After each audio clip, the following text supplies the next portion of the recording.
Hey, hold on. I need to bring my water.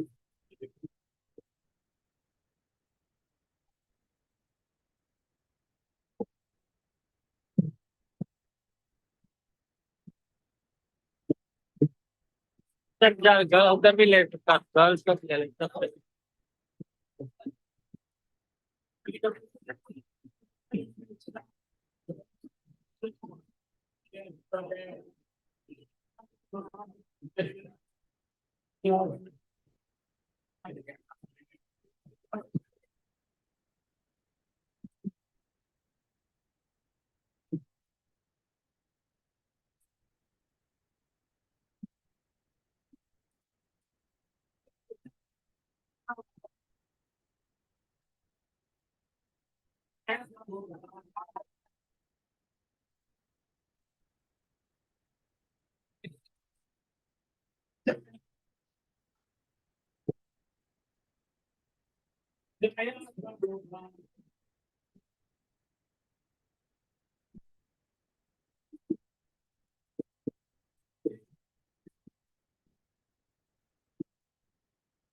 the beach. Prahlada Prabhu ki, Prahlada ki. Hare Krishna. So next, we are going to have a NND seminar by His Grace Radhika Raman Prabhu. So for those of you who may not be knowing him, actually can sit down. Joy.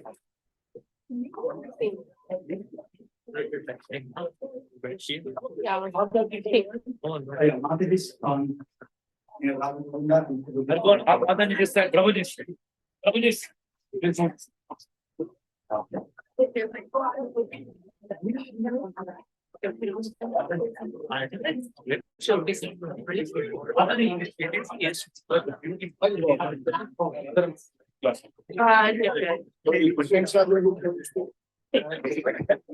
Sorry.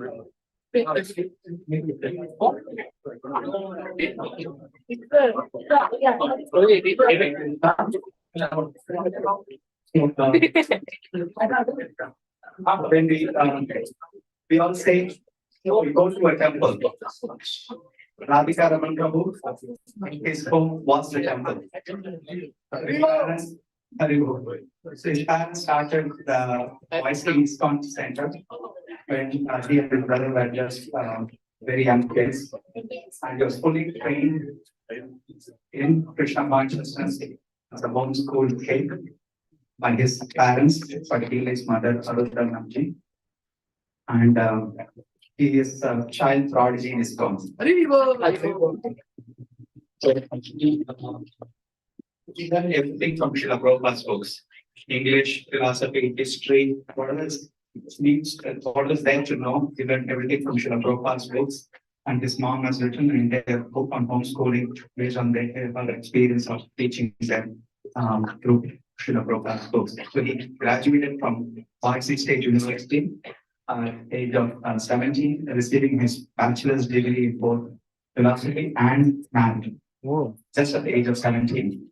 Haribol. And he was the youngest student to be admitted in Oxford University in London, and he got his master's and PhD. He got his PhD at the age of 22. His contributions to Vaishnavism, particularly Gaudiya, is tremendous. He has written 4 books. And his PhD was on Chaitanya Vaishnavism. And he has done extensive research on Jiva Goswami's Tattva Sandarbha and written books about that. And he has accomplished scholar. He has gotten so many awards. He actually played an award, he would have gotten it. So it's very big accomplished, and whatever he speaks is nectar. In case any of you signed up for any service, don't start attending the class, then you'll miss all your services. You will not go back to your service, so either go before the class or cut your service and stay here. His classes are so nectarian, even very dry topics like, let's say, for example, how do you defeat impersonalism and things like that, which not many of us will use so fond of. Even such hard topics, he makes it so nectarian and so loving, presented with so much humor, and he's also a teacher. He can impart to anybody in such a sweet and simple manner the complex topics of philosophy. And he's here with his entire family. Actually, his wife Amrita K. Mataji is here, and his 2 sons, Sandar Chaitanya and Purushottam. So they are as sweet as himself. And his father is also here. This is such a glorious contribution of the entire family to our movement, and we are so grateful for Prabhu's presence here. And we wish him well throughout his stay here, and we hope to serve you, Prabhu, to make it a pleasant experience. When they came all the way from Utah for attending this weekend event for us. Prabhuji is a disciple of His Holiness Anand Prashika Swami, who is so proud to have such a wonderful disciple accomplished in all respects. So this is what it means to be a disciple of the Prabhu, proud of him. So this Prabhu has accomplished it so well. So we invite him to give us Bhagavad Gita class now.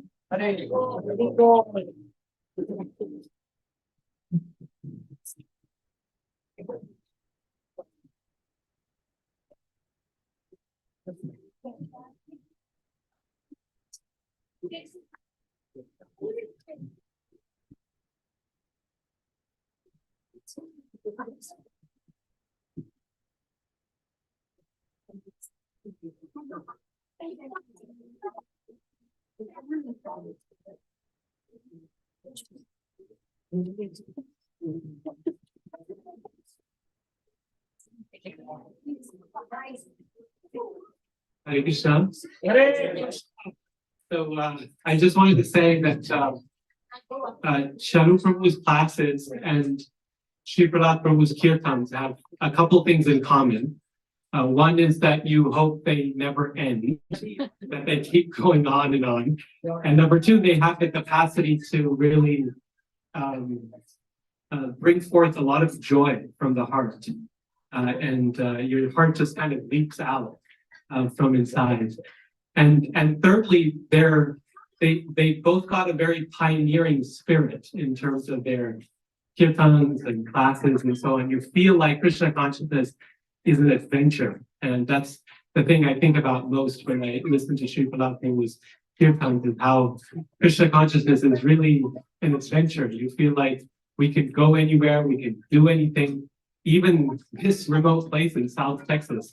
We're here and we're dancing and chanting and kirtan and so many devotees and delicious prasad and wonderful activities to do. So it's a very difficult act to follow, and I'm very grateful to Sri Prahlada Prabhu and Charu Prabhu for their wonderful, inspiring contributions this morning, and of course later this weekend as well. So with that, we'll just do a short Jayarada Madhava and then to the talk.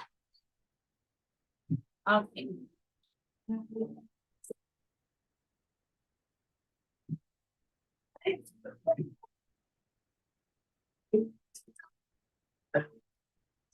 Jai Radha Madhava Kunja Bihari Jai Radha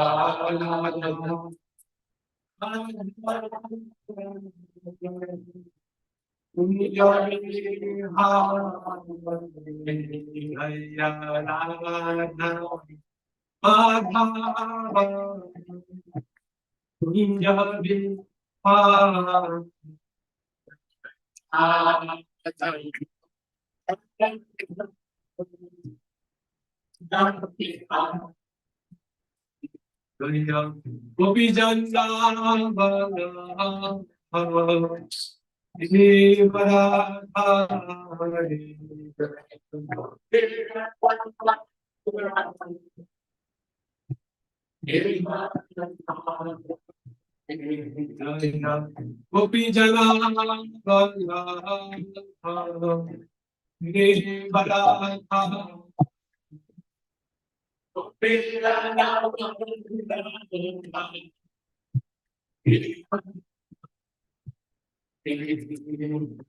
Yashoda Nandana Braja Janara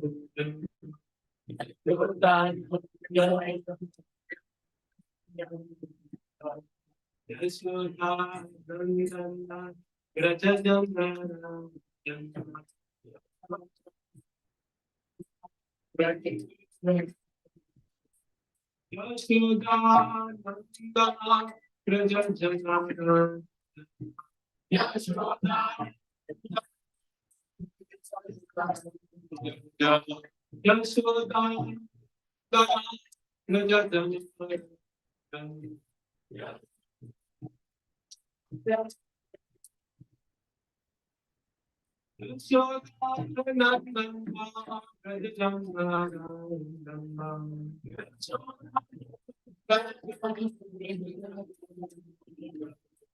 Yashoda Nandana Braja Janara Yashoda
Hare Krishna.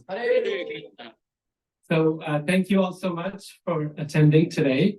And my particular gratitude to the organizers of this weekend's festivals, Govinda Charan Prabhu and his whole team, as well as the cooks as well, who've been giving us wonderful prasadam, Rasvilas Prabhu and another team of cooks and assistants and so on.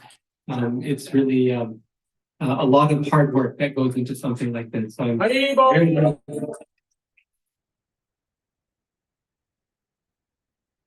so I thought, since the theme of the weekend is Bhagavad Gita, we're celebrating Gita Jayanti, of course, which was yesterday, and we recited the full Bhagavad Gita.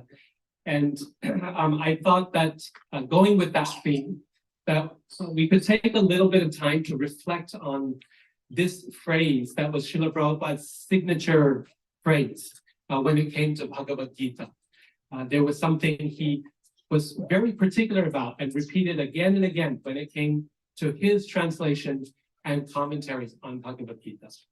And that is the phrase, as it is. Right? Prabhupada said, this is not just Bhagavad Gita, this is Bhagavad Gita as it is. He put that on the cover, he explains it in the introduction, he explains it later on in his purports as well. Like any good author or translator, he explains what sets apart his work from that of others who come before him. So that's what I thought we could reflect on. And in order to do that, I wanted to begin by reading one verse from Srimad Bhagavatam. There are a couple of places in Srimad Bhagavatam where the Bhagavatam itself refers to the Bhagavad Gita.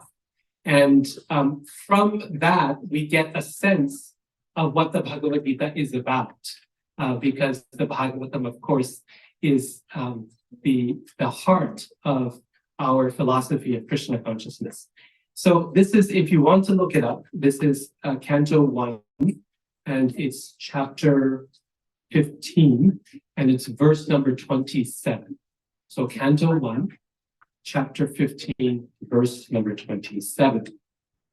This is Arjun speaking. And Arjun has just returned from Dwarka, where he had gone to understand what Krishna's plan is for. So this is the end of, near the end of the Mahabharata. The war has taken place. Pretty much everyone on both sides has been killed. It's been a tragic loss of life. And the Pandavas are now wondering what they're supposed to be doing with the remainder of their lives, now that this great battle is done. So Arjun goes off to Dwarka to find out from Krishna what his plan is for the rest of his time on this earth. And based on that, the Pandavas need to figure out what they're doing. So this is a good reminder. Please, everyone, turn off your cell phones. If you haven't had a look at your cell phone recently, please do that and turn it off. So he goes to Dwarka, and when he returns, he comes to King Yudhishthira's court, to his brother's court, and he is just heartbroken. His face is, have you, if you have some vases at home, maybe for the deities, and you leave them on the altar too long, then the flowers, they start to shrivel up and they kind of bend, and you see an old vase that's really, it was once very beautiful. And you can look at the vase and you can think, wow, how beautiful it must have been when it was fresh. Right? So Bhagavatam describes that Arjuna's heart was like that. When he returned from Dwarka, it was like a vase that had a flower, a lotus flower, that had kind of shriveled up and bent over. And Yudhishthira could see this. And he goes through all these different questions to Arjuna. He says, what is it? What is it that has happened that's made you so sad, right? And so unhappy? I've never seen you like this before, so upset. Arjuna was always a very victorious person, right? This is his nature. He was victorious in everything he did. He was not used to failing in anything. And he says, you look like you failed in something. Maybe maybe you haven't protected someone who's worthy of protection. Maybe he runs through all these different possibilities. And Arjun doesn't say anything. And at the end of it, Yudhishthira, he figures out the answer. He knows. Just by looking at Arjun's face, he can tell what the problem is. He just doesn't want to believe it, right? He doesn't want to say it because it's so heartbreaking. He says the only reason that you could be this upset is because Krishna has left this world, your dearmost friend. And of course, that's the truth. And Arjun then, at the beginning of this chapter, he starts on this beautiful litany of remembrances of Krishna.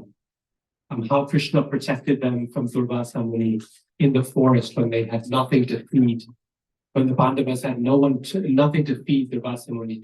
How he protected them from the wrath of the mistreatment of Dushasana and Duryodhana.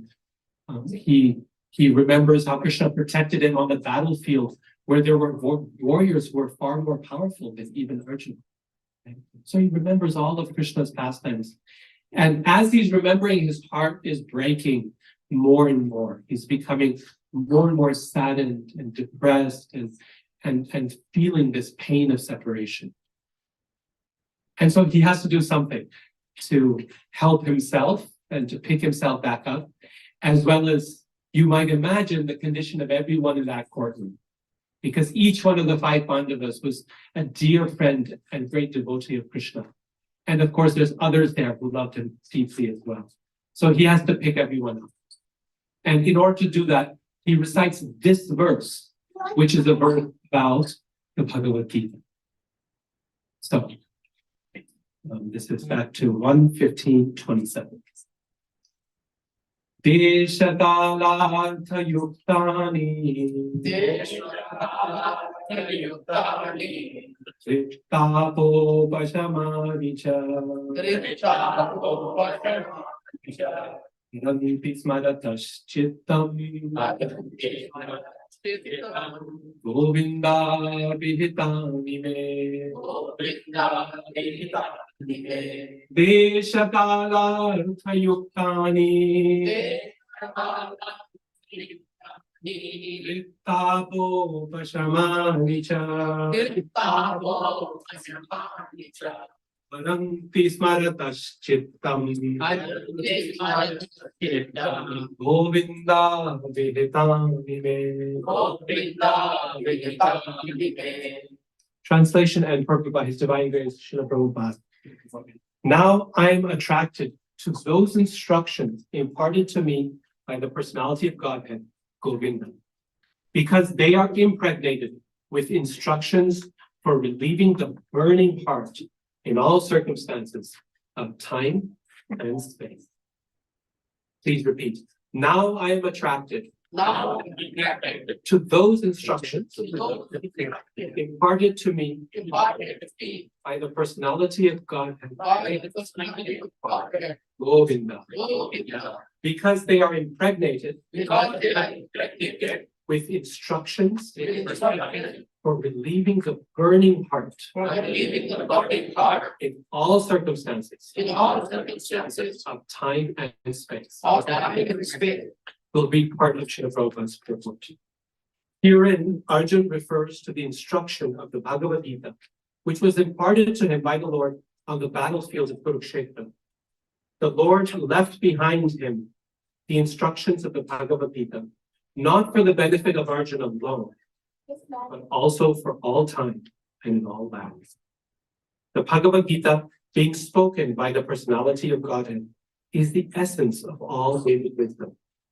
It is nicely presented by the Lord himself for all who have very little time to go through the vast Vedic literatures like the Upanishads, Puranas, and Vedanta Sutras. It is put within the study of the great historical epic Mahabharata, which was especially prepared for the less intelligent class, namely the women, the laborers, and those who are worthless descendants of the Brahmins, Kshatriyas, and higher sections of the Vaishyas. The problem which arose in the heart of Arjuna on the battlefield of Kurukshetra was solved by the teachings of the Bhagavad Gita. Again, after the departure of the Lord from the vision of earthly people, when Arjuna was face to face with being vanquished in his acquired power and prominence, he wanted again to remember the great teachings of the Bhagavad Gita, just to teach all concerned that the Bhagavad Gita can be consulted in all critical times, not only for solace from all kinds of mental agonies, but also for the way out of the great entanglements which may embarrass one in some critical hour.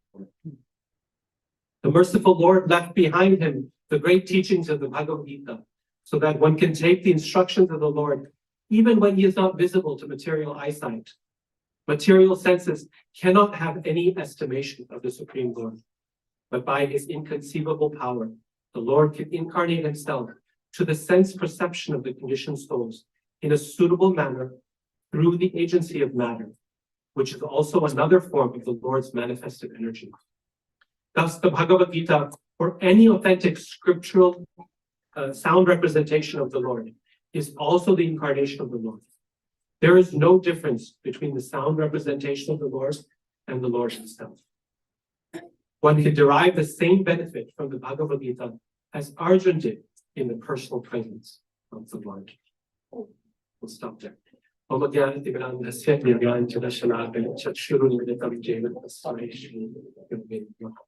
So Yeah, so Arjuna is trying to relieve Hrit Tapa Upashamanicha. He's trying to relieve the burning of the heart.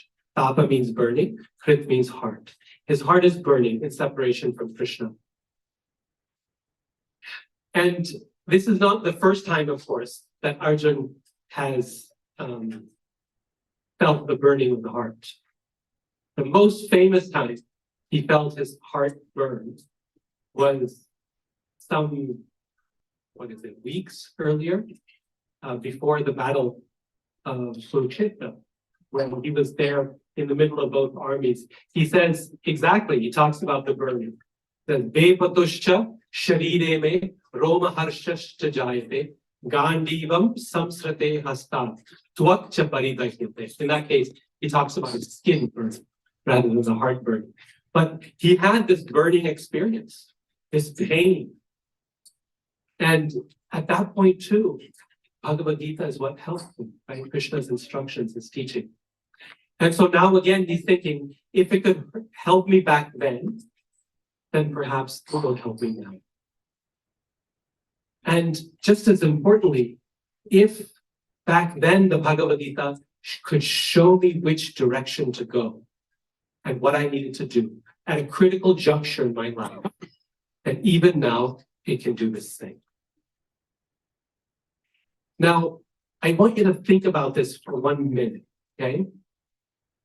When Arjuna was in the first time his heart was burning, and Krishna gave him the instructions of Bhagavad Gita.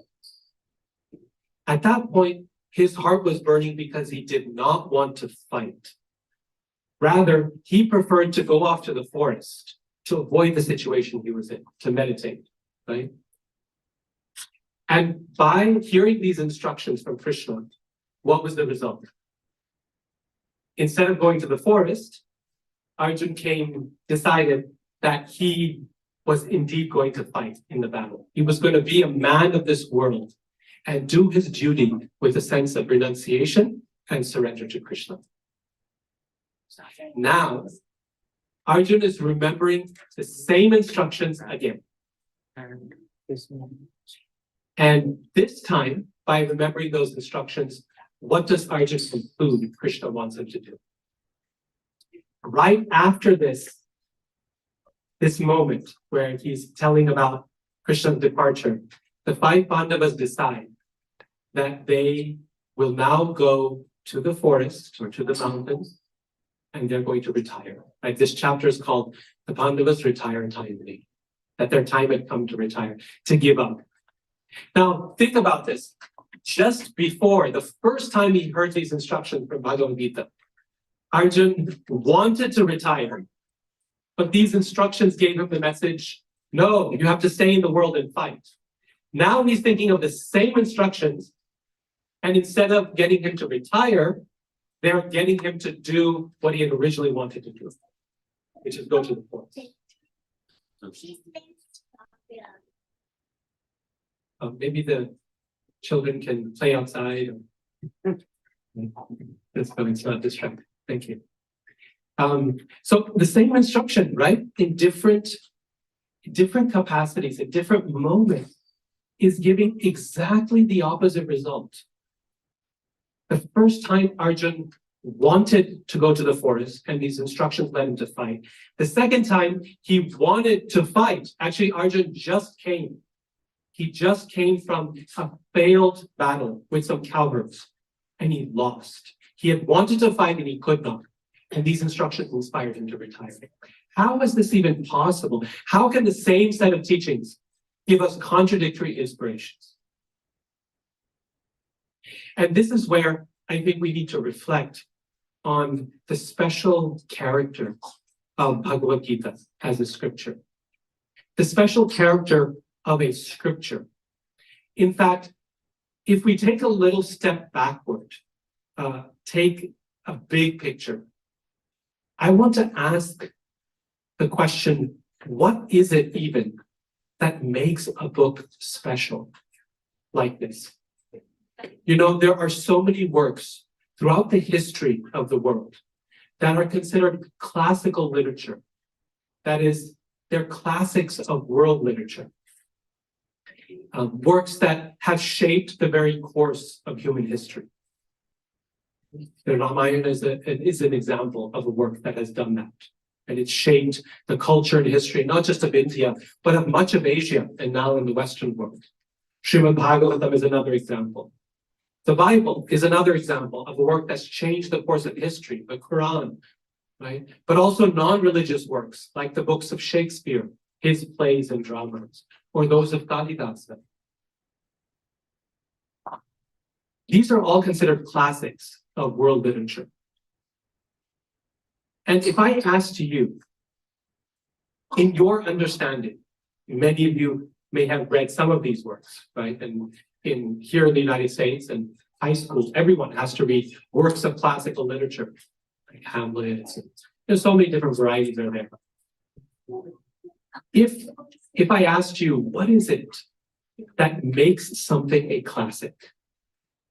What qualities, not just thinking about Bhagavad Gita, in general, what would you point to? What would you say?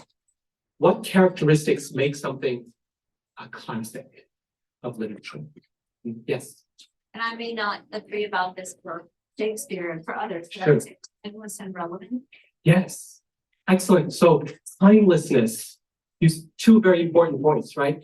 Timelessness, that it stands the test of time, right? People read it over and over and over again.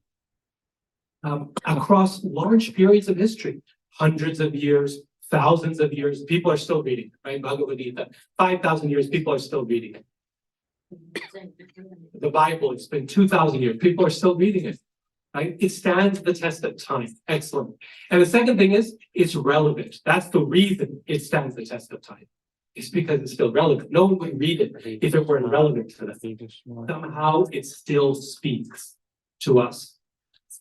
It spoke to people 1,000 years ago, and chances are it's still going to be speaking to people 100, 1,000 years from now. So timelessness, relevance. What else?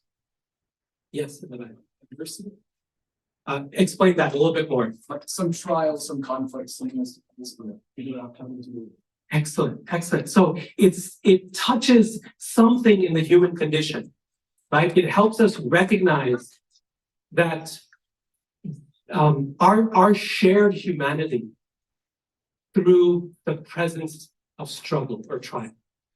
Because there's actually in the material world, there's less commonality when it comes to happiness, to joy. I might like palak paneer, right? And someone else can't stand spinach. So they prefer matar paneer, right? So everyone has their different flavors and we don't enjoy the same way. Some people enjoy coming to a nice hotel, other people enjoy camping in the woods. But one thing that we all share in common, regardless of our enjoyment, is our suffering. We all suffer in the same way. Birth, disease, old age, death, janma mrityu jara. And we all face similar sorts of trials and struggles. So in that shared humanity, right, if it's a story of adversity and it shows us how to get through that, this verse, Rit Taba Vashamancha, right? It relieves the burning of the heart. Okay, that is a classic because we can see our own story in it. Nothing is made a classic if you can't find yourself. And we can find ourselves in Arjun's story. We can find ourselves in the story of Vibhishan and Hanumanji and Lord Ramachandra. We can see that. And so it becomes classic. Excellent. So timelessness, relevance, the ability to face diversity. What else makes something a classic? Yes. I feel like a lot of classics represent like self-actualization or like finding that perfect version of yourself. Yes. So not only does it guide us through our trials, but it gives us a vision of who we could be, right? Our sense of what the ultimate good is, what I can aspire to. And Lord Ramachandra's story is a good example of this, right? It's a story of an ideal human being who goes through so many trials and tribulations, and yet shows us how we can aspire to be ideal in that process, right? How we can be better than ourselves. Even the Mahabharata does that, but perhaps Mahabharata does it in a more human way, we recognize that even the best person is going to fail at some point. It's going to be a struggle. Right? And how we can be the best while not being perfect at the same time. Excellent. What else? What else is a characteristic of a classic? Sometimes it is a combination of mixed emotions, love and trust. A lot of different emotions present in this, right? These are complex stories. Fairy tales tend not to be classics. They're too simplistic. Right? And this person is good, this person is bad, the good person destroys the bad person. It works out well. And so we give up fairy tales. As we grow up, they're not interesting to us anymore because they're not complex. The reality of this world is complex. In fact, there are classical fairy tales. They're called written by the brothers Grimm from medieval Germany. And those stories are classics because they're all actually really complex. You know the famous fairy tale of the princess who's asked to kiss a frog. And the frog, when she kisses the frog, he becomes Prince Charming. You know this one? Yeah. And she becomes, and the whole moral is that you have to love despite the package that's there and so on. And the original version of this story in Brothers Grimm, they're all at the dining table and the frog is there. And the princess is there. The princess is asked to kiss the frog to get her Prince Charming. She gets so angry at that spot that she takes the frog and smashes him against the wall. She throws the frog, which goes splat, and then out comes the prince. And she marries him. So it's a far more complex story, right? And more human. That's a much more normal reaction than any girl deciding that she's going to kiss the frog. So my point is, yes, complexity of emotion, complexity of variety of thought, right? That makes it human because our lives are really complex and they're messy. And perhaps there's no situation as complex as Arjuna's. Perhaps like Hamlet's one as well. And Hamlet's position is also very important. But Arjun here, he's faced with these impossible choices. He can't, his one choice is that I need to be the person I'm meant to be to help the people who are depending upon me. All these citizens, the Duryodhana and his brothers were, Mahabharata describes, the incarnations of demons from the lower planetary system. They were not here for the good of the world. So on the one hand, he had his responsibility to the world. And on the other hand, he had his responsibility to his family. And that's a push and pull that all of us can relate to. The tug of different obligations. This is what I need to do for the good of others. This is what I need to do for my own good, or the good of my family.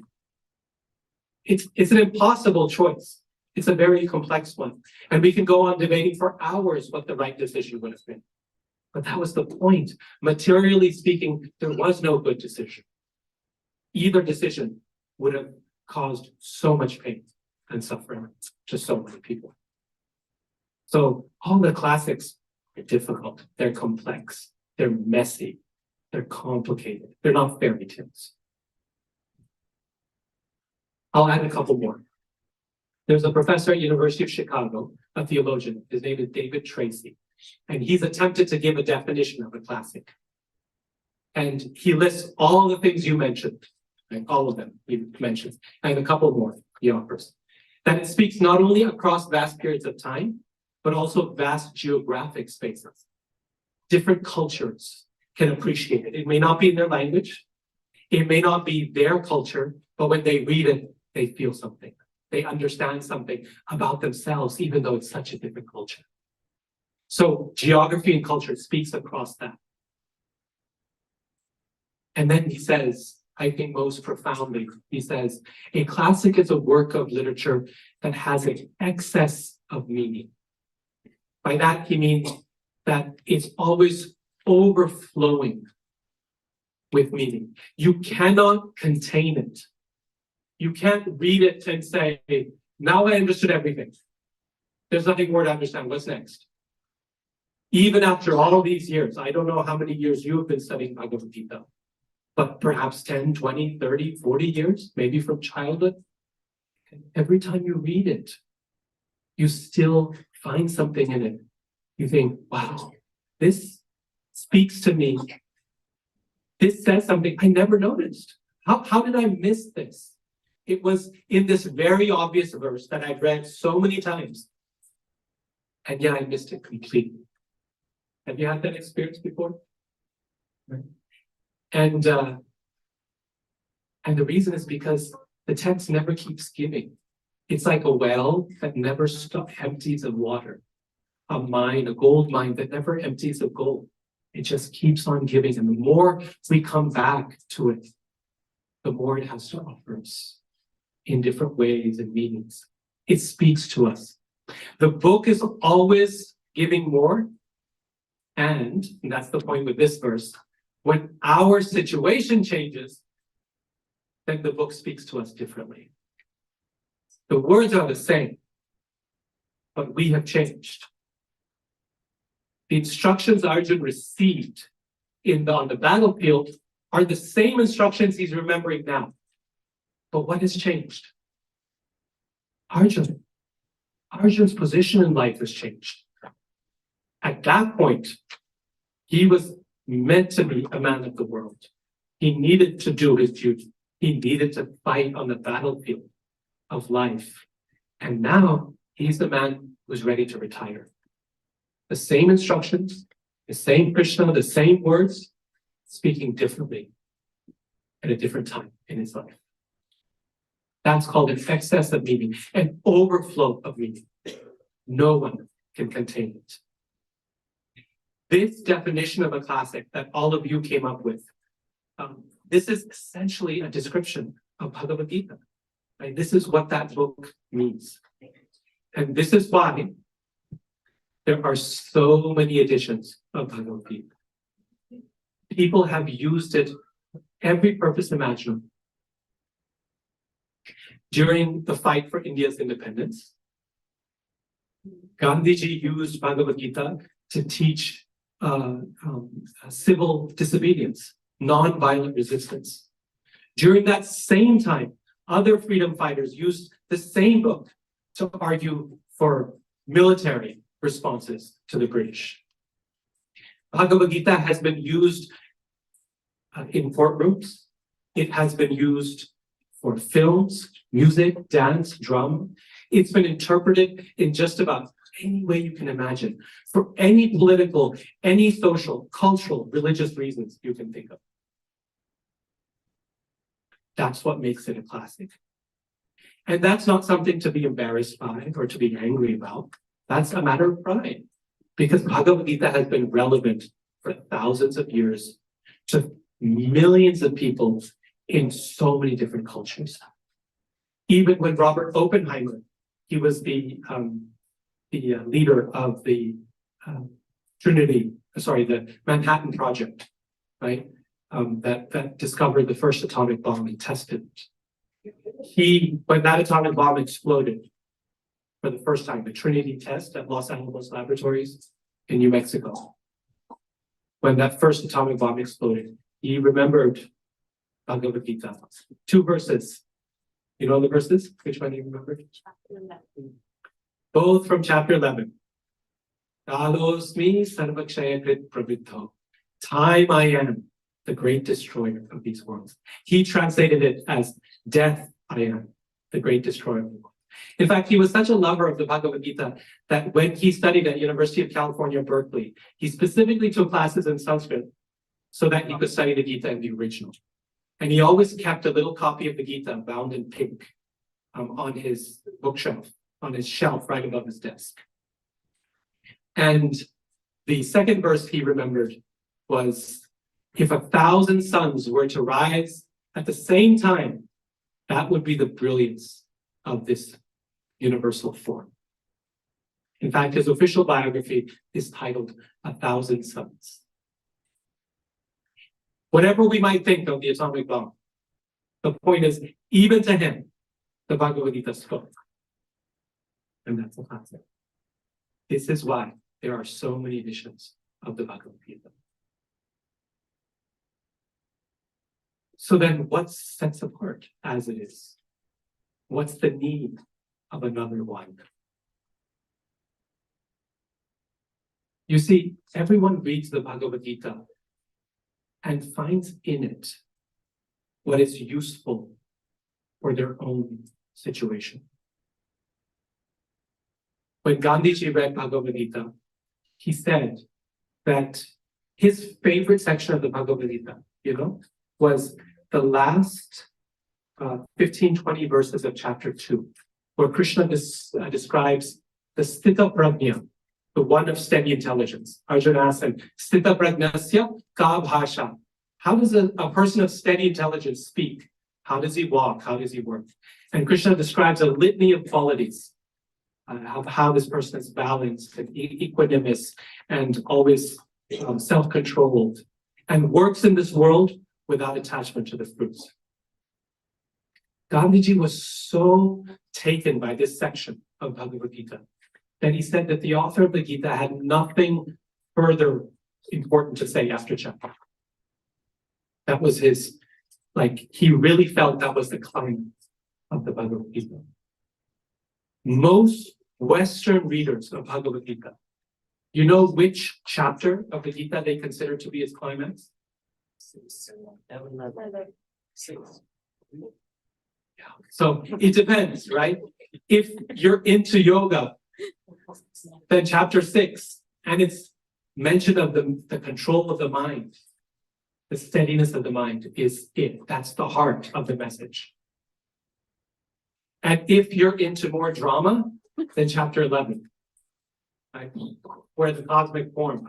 This is the theophany. This is God's vision of who he is. Different people find different sections of the Gita that they consider to be its climax. Now, here's the attempt of the Vaishnava reader of Bhagavad Gita. The attempt of the Vaishnava author is to ask the question, which sections of the Bhagavad Gita does the Gita itself highlight as its climax, as its essence, as its important message? Because every book, every good book, has its own internal logic. It has its own system of highlighting. Every teacher has a way of conveying what's most important. That perennial question that I fear from my students is the most demoralizing question ever. Is, Professor, do we need to know this for the exams? Yeah. No, you don't need to. Right? Which is what is a signal of what? This is not important. Right? The question that the student is trying to figure out is, what's important? And typically what I encourage them to do, especially when it comes to textbooks, because in class I can emphasize what's important. In the textbook, they often don't know. See, how do we know what's important? What's going to be on the exam? And I tell them, try to look at what the author himself or herself emphasizes. If the author puts this in a footnote or in a passing comment, I'm not going to put it in the exam. I'm not trying to find the most minor point possible to trip you up. That's not my goal. But if the author is spending 2 pages talking about this one point, then yeah, it's important. So the Vaishnava reader asks, the Vaishnava commentator asks, what do we know from the internal structure of the Gita itself that can point us to its essence, to its heart? And so we have some favorite verses. And each one of those, when we look at what the internal structure itself points to, it always points to the same thing. It's Krishna. This verse that devotees like over and over again. Yoginam api sarvesham matkatenam tadantraman Shraddhavan bhajate yomam same yuktatamo mata. of all the yogis, the one who is connected to me in love, worshiping me with faith. That person is the most intimately united with me in yoga. Okay, so it's a verse. Other people have other verses. But if you look at the structure, if you look at the context of that verse, what comes right before that one? Do you know? What does Krishna say? He says, tapas vibhyadiko yogi, jnanib yogi mato. He says, this, the yogi, he says, tasmad yogi bhavarjana. He says the yogi is more superior. That's it. The yogi is superior to the tapasvi, the jnani. What's the third one he mentioned? Karmi. The karmi, the jnani, and the tapasvi. The fruitive worker, the person after knowledge, and the person performing austerity. Greater than all three of these is the yogi. And then he says, of all yogis, the one who is my devotee is the best. The text itself is pointing to this. And moreover, this shows up in a chapter that is not primarily about bhakti. It's about a different process of Yagna yoga. This is actually one of the interesting things about the Gita. I was reflecting as we were reading yesterday. If you read every chapter, this happens, I think, with maybe almost every chapter. Krishna will describe whatever is the main theme of that chapter. And then by the end of it, he says, oh, and by the way, whatever I've described here, the best among that is my devotion. Or the focus of all of this is actually me. Or you don't have to worry about all this if you are my devotee. So he says, he describes the process of karma in chapter 3. And then he says, and you have to offer all of that karma to me. He describes the process of departing this world in chapter 8. In the first 6 months, and the second 6 months, and then in the bright half of the month, he says, actually, but if you're my devotee, you don't have to worry about me. He describes his grand 11th chapter vision. And then at the end of it, he says, the only person who can see this form, that vision, and this personal form is my devotee. You can't understand me through other things. He describes chapter 5, all the different types of sacrifices. You can be brahmachari, you can sacrifice like this, do this austerity. He says, actually, in the end, I'm the one who's the recipient of all these sacrifices. Chapter 6, you should meditate like this, not too high, not too low, like this. He describes everything's tear at the tip of your nose. Arjuna says, I can't do this. Krishna says, yes, you can. If you practice, if you meditate, if you abhyasa yoga yukena, by practice, you can do it. At the end, he says, of all the yogis, my devotee is the greatest. He does this when the chapter where he describes the 3 modes of material nature, when he first introduces it in chapter 13. And Arjuna says, how can I be transcendental to these 3 modes? Krishna says, Sagunan samatitetan brahmavayaya kalpati. And my devotee is the one who is beyond these. This happens every single time. Next time you read Bhagavad Gita in recitation, you pay attention to the translations, watch this happen. Every single chapter, Krishna comes back and he says, me, me, me. It's me. I'm the focus here. Just in case Arjuna misses it, Krishna then points it out even more clearly. He says, chapter 9, he says, I'm now going to give you the most confidential knowledge. And that's the conclusion of chapter 9. He says, think of me, become my devotee, offer your homage unto me. In this way you will come to me, I promise you. Chapter 9, he says this. My most confidential. Why is that chapter considered the most confidential? Because Krishna says it is. Then fast forward all the way to the end of the Bhagavad Gita. Krishna ends the Gita. He's done. And he says, Arjun, think about this, Vimrishya. And then Yatechasi tathaku. Do as you desire. He tells them, right? Which means the book is finished. The instructions are done. That's the end of Bhagavad Gita. I have now told you what I wanted to tell you. Think about it and then do what you like to do. If Ashochan and Vashochaswam is the first teaching, this is the last teaching. Krishna is done now, structurally speaking. Gita is finished. And yet, after he says, do whatever you like, he says, but if you want to know what I think you should do, let me remind you of my supreme instruction. Sarva guhya tamam bhuya. The word bhuya means again.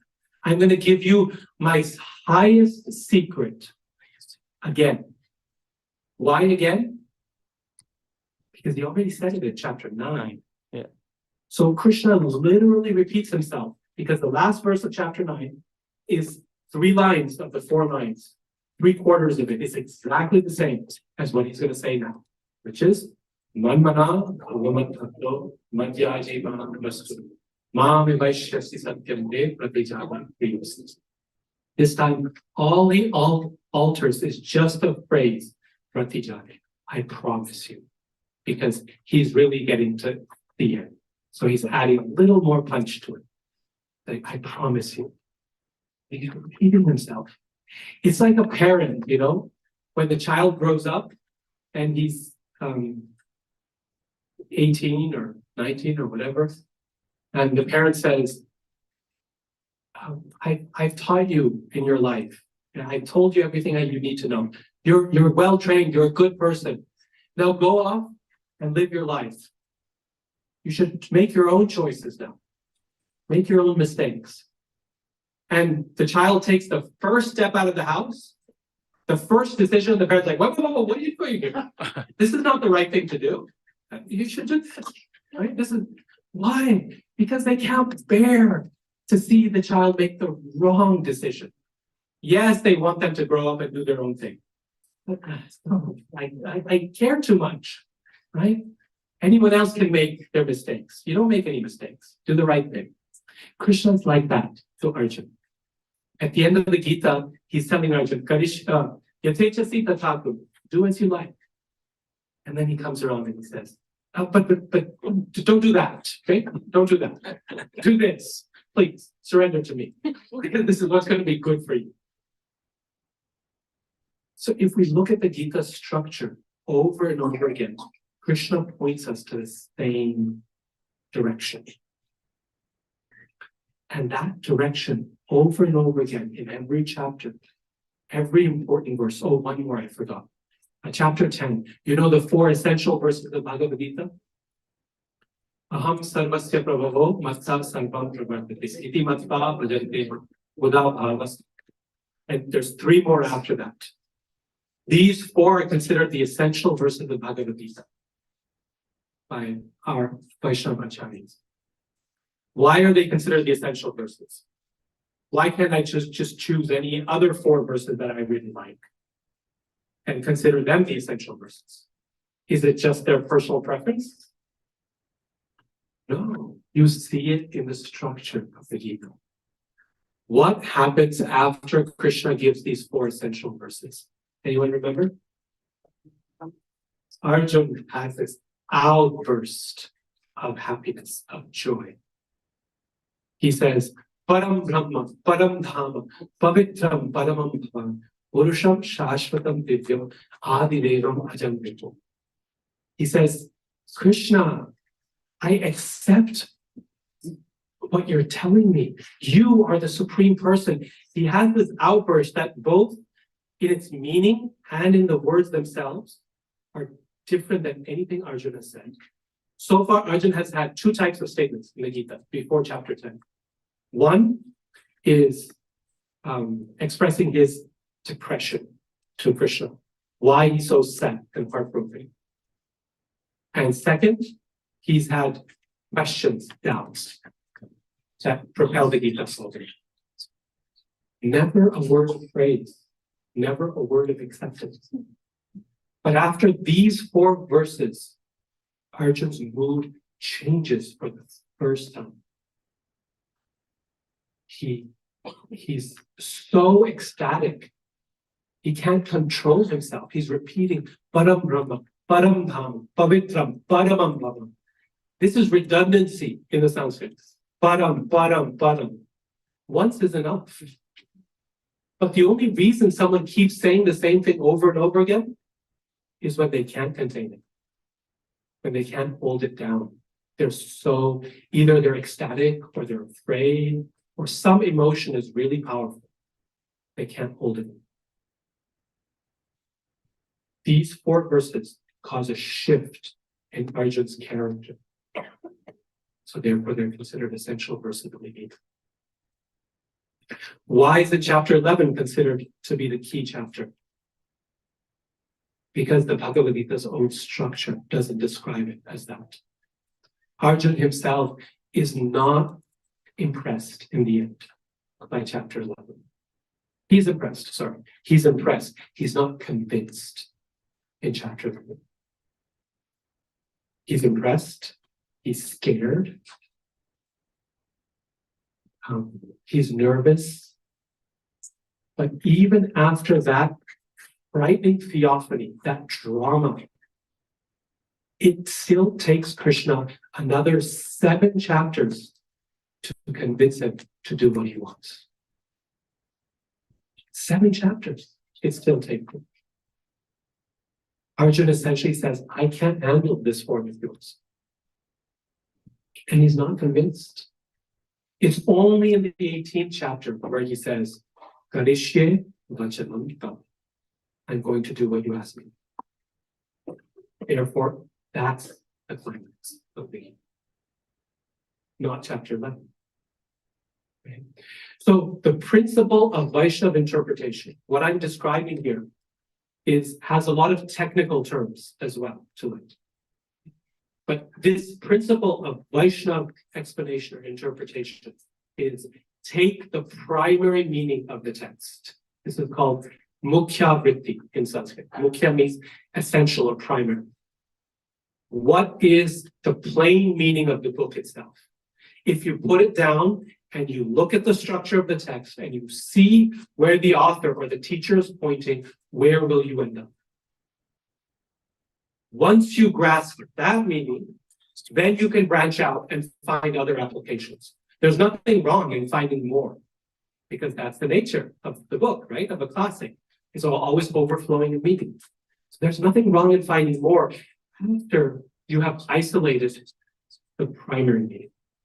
Once you know what it is as it is, then you can explain as it could be, as it should be, as it might be, as it was. All those possibilities are there. But first, you need to take it as it is. This phrase, as it is the heart of Vaishnava understanding of any scripture, not just Bhagavad Gita, Bhagavatam, Ramayana, anything.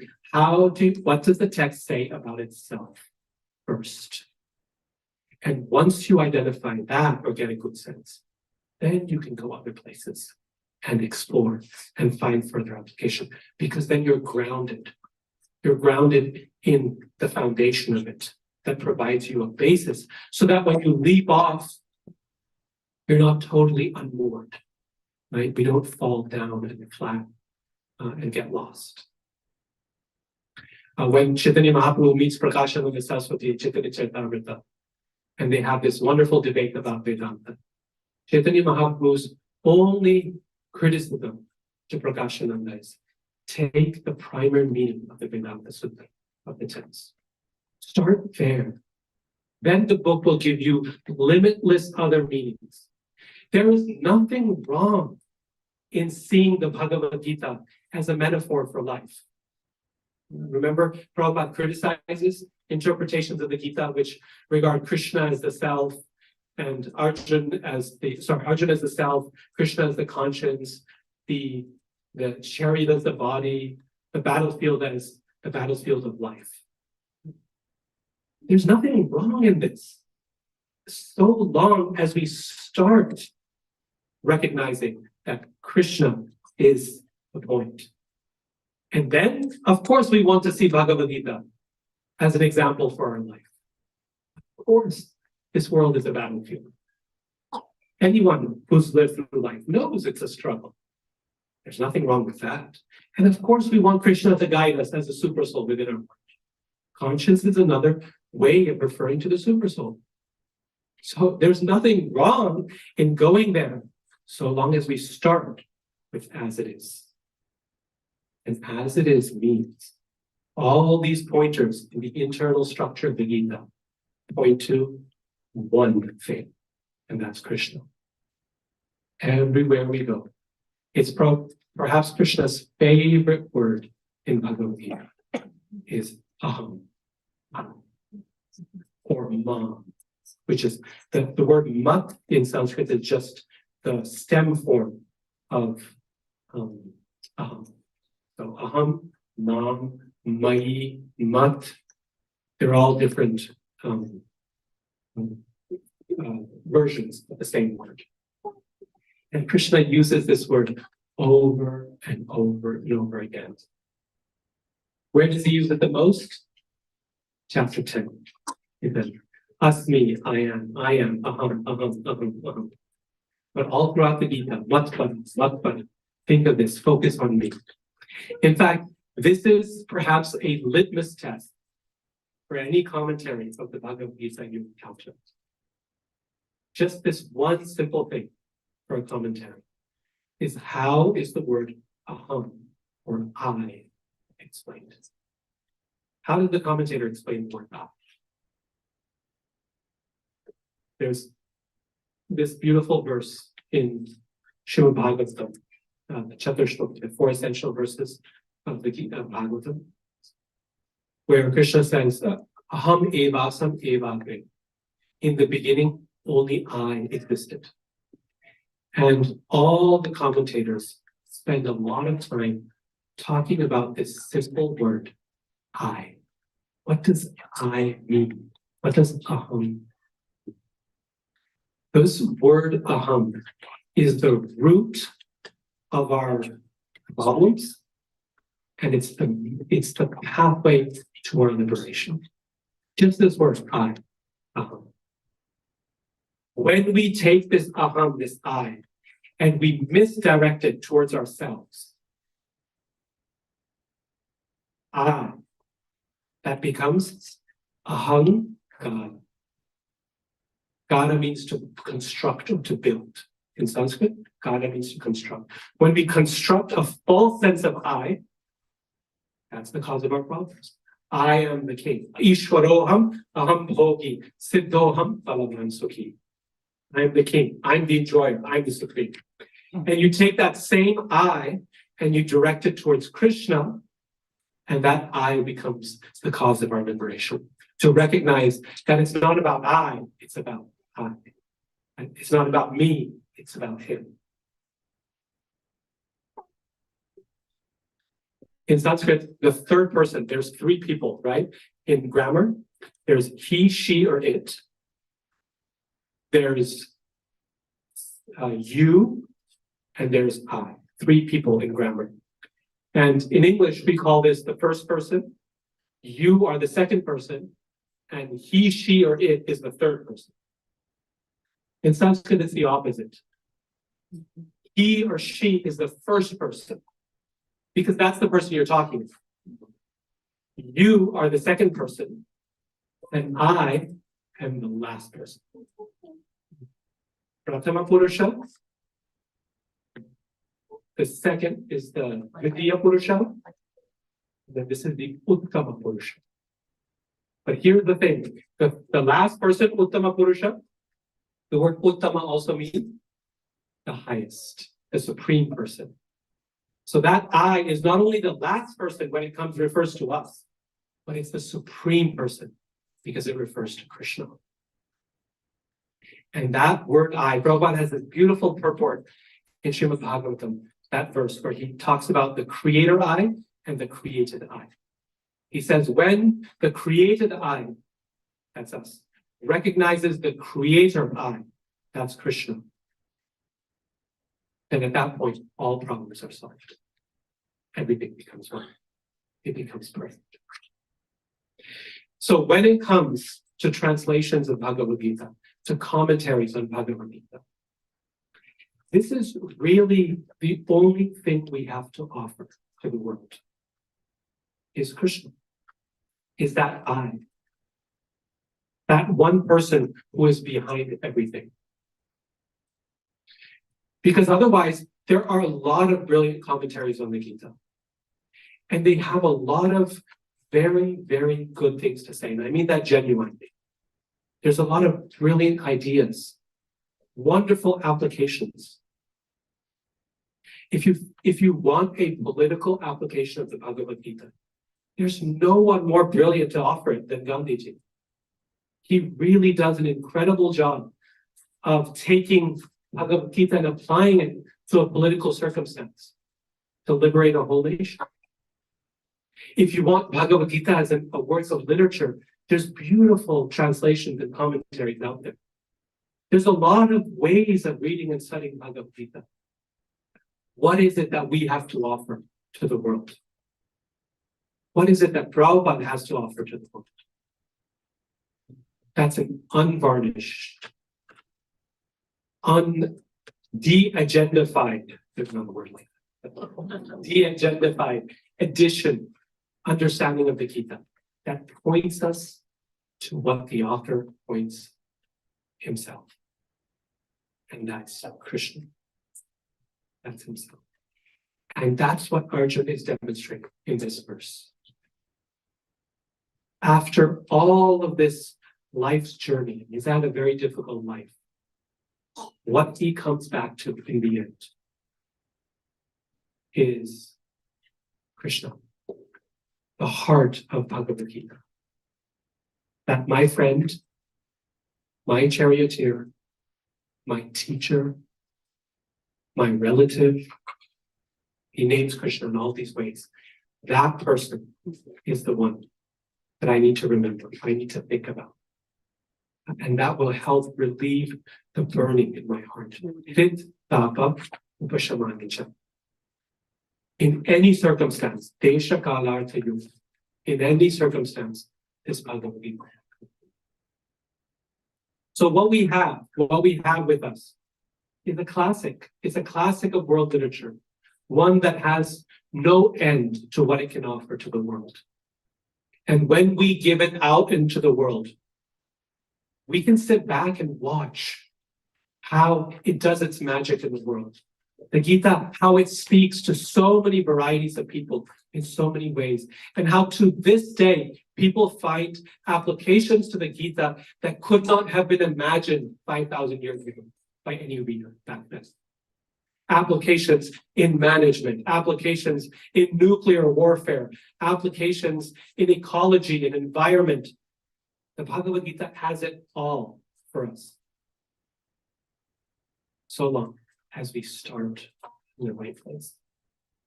We start with the essence. All right, I will stop there. Thank you all so much for your attention.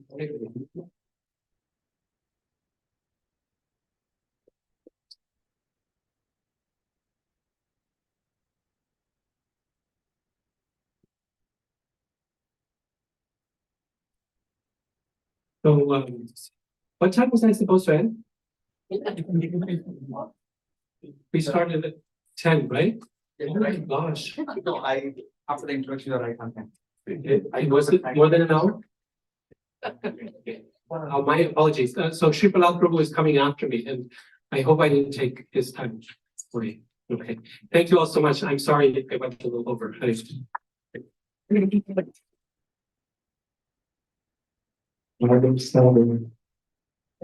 Thank you, Radhika, Raman, Prabhu, for such a brilliant exposition of the Bhagavad Gita messages.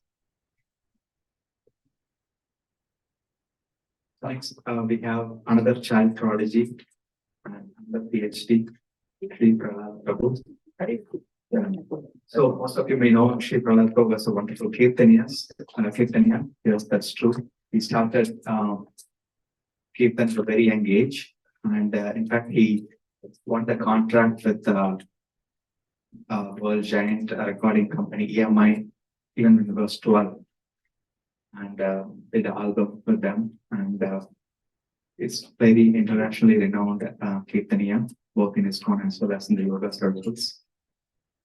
And we are so fortunate he recently moved to US. So, he lives in New York now.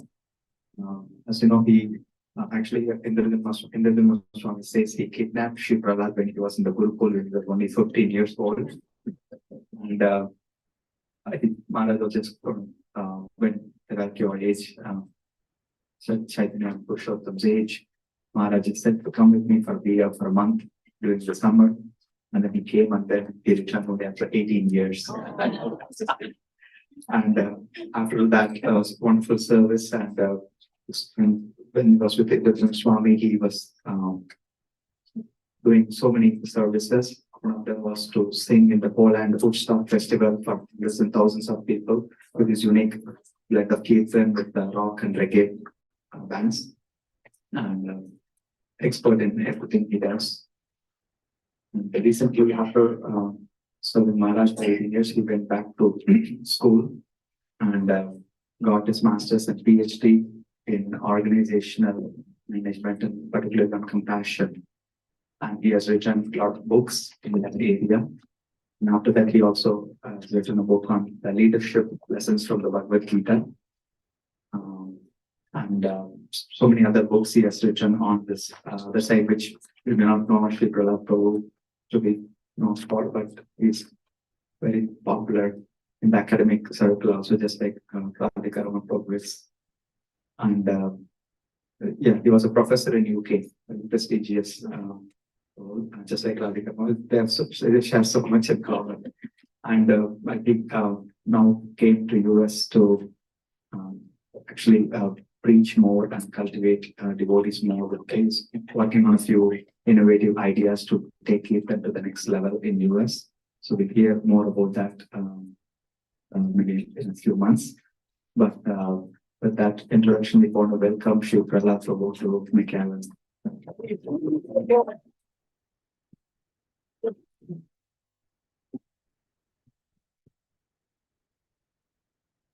Hare Krishna. So Radhika was speaking earlier about hard act to follow. That's how I'm feeling right now. Regarding time, when it came to the time I was thinking, I think I'm supposed to think now. But then I thought, no, it was like you were speaking you were so convincing and so powerful. I thought, no, I must have got it wrong. He's supposed to speak until 11:30 or okay, so I asked Govinda for a topic yesterday when he told me I was giving the class that he mentioned community. So I'll speak about community, and I think I'll speak from the fourth canto of Srimad Bhagavatam.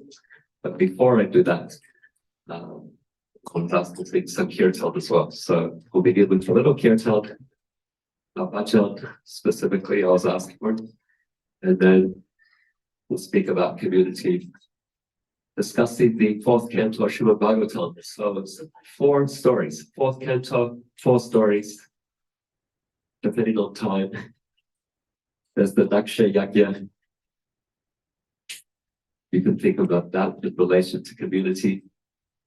There's Uttamapat Maharaj and Dhruva. There's Ritu and Veda. And finally, there are the Prachetas, their father, Prachita. So that's what we will discuss, but first, a little chanting.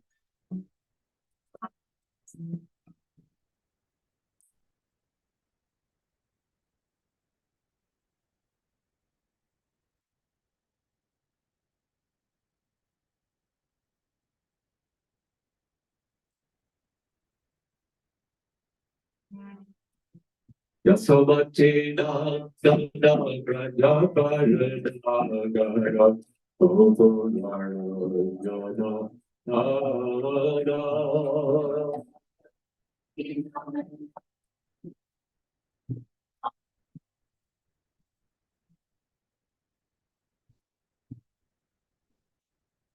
Yasomatina Ganda Raja Paranagara Ogunara Gana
Hare Krishna, Hare Krishna, Krishna Krishna, Hare Hare, Hare Rama, Hare Rama, Rama Rama, Hare Hare.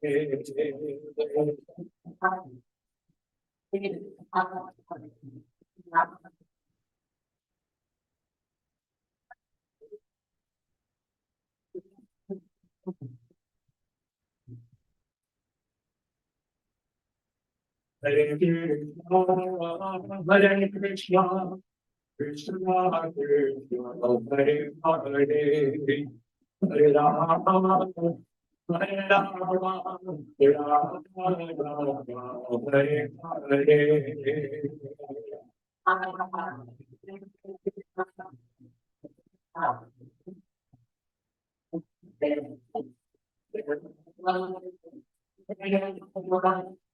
Rama Rama, Hare Hare. Hare Krishna, Hare Krishna, Krishna Krishna, Hare Hare, Hare Rama, Hare Rama, Hare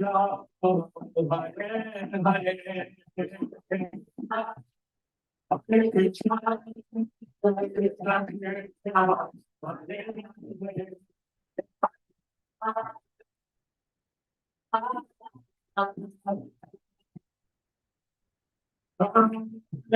Krishna, Hare Krishna, Hare Krishna, Hare Hare,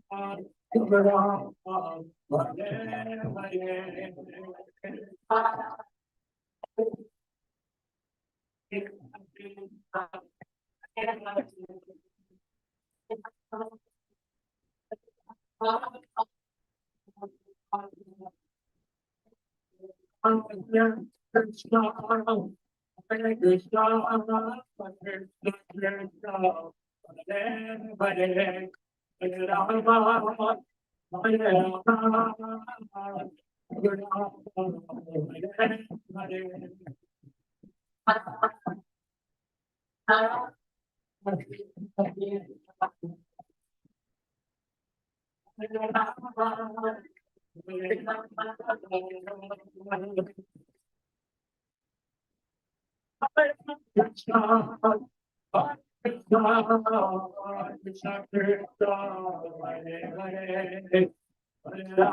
Rama, Hare Rama, Hare Rama, Hare Hare.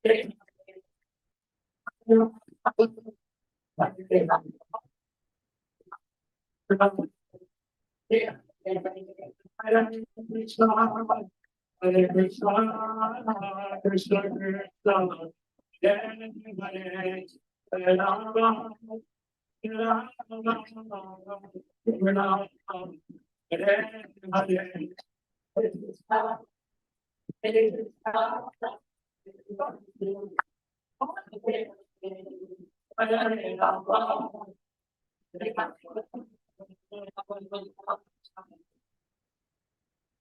Hare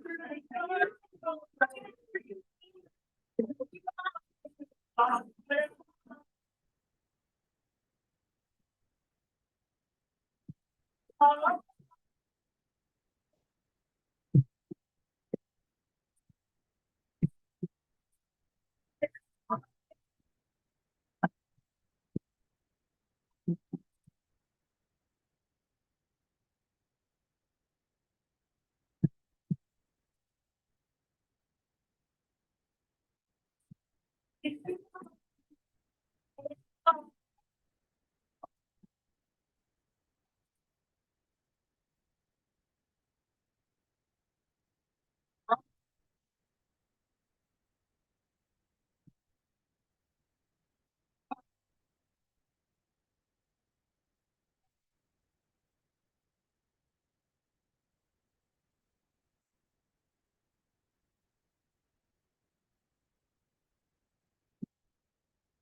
Sriman Bhagavatam Ki.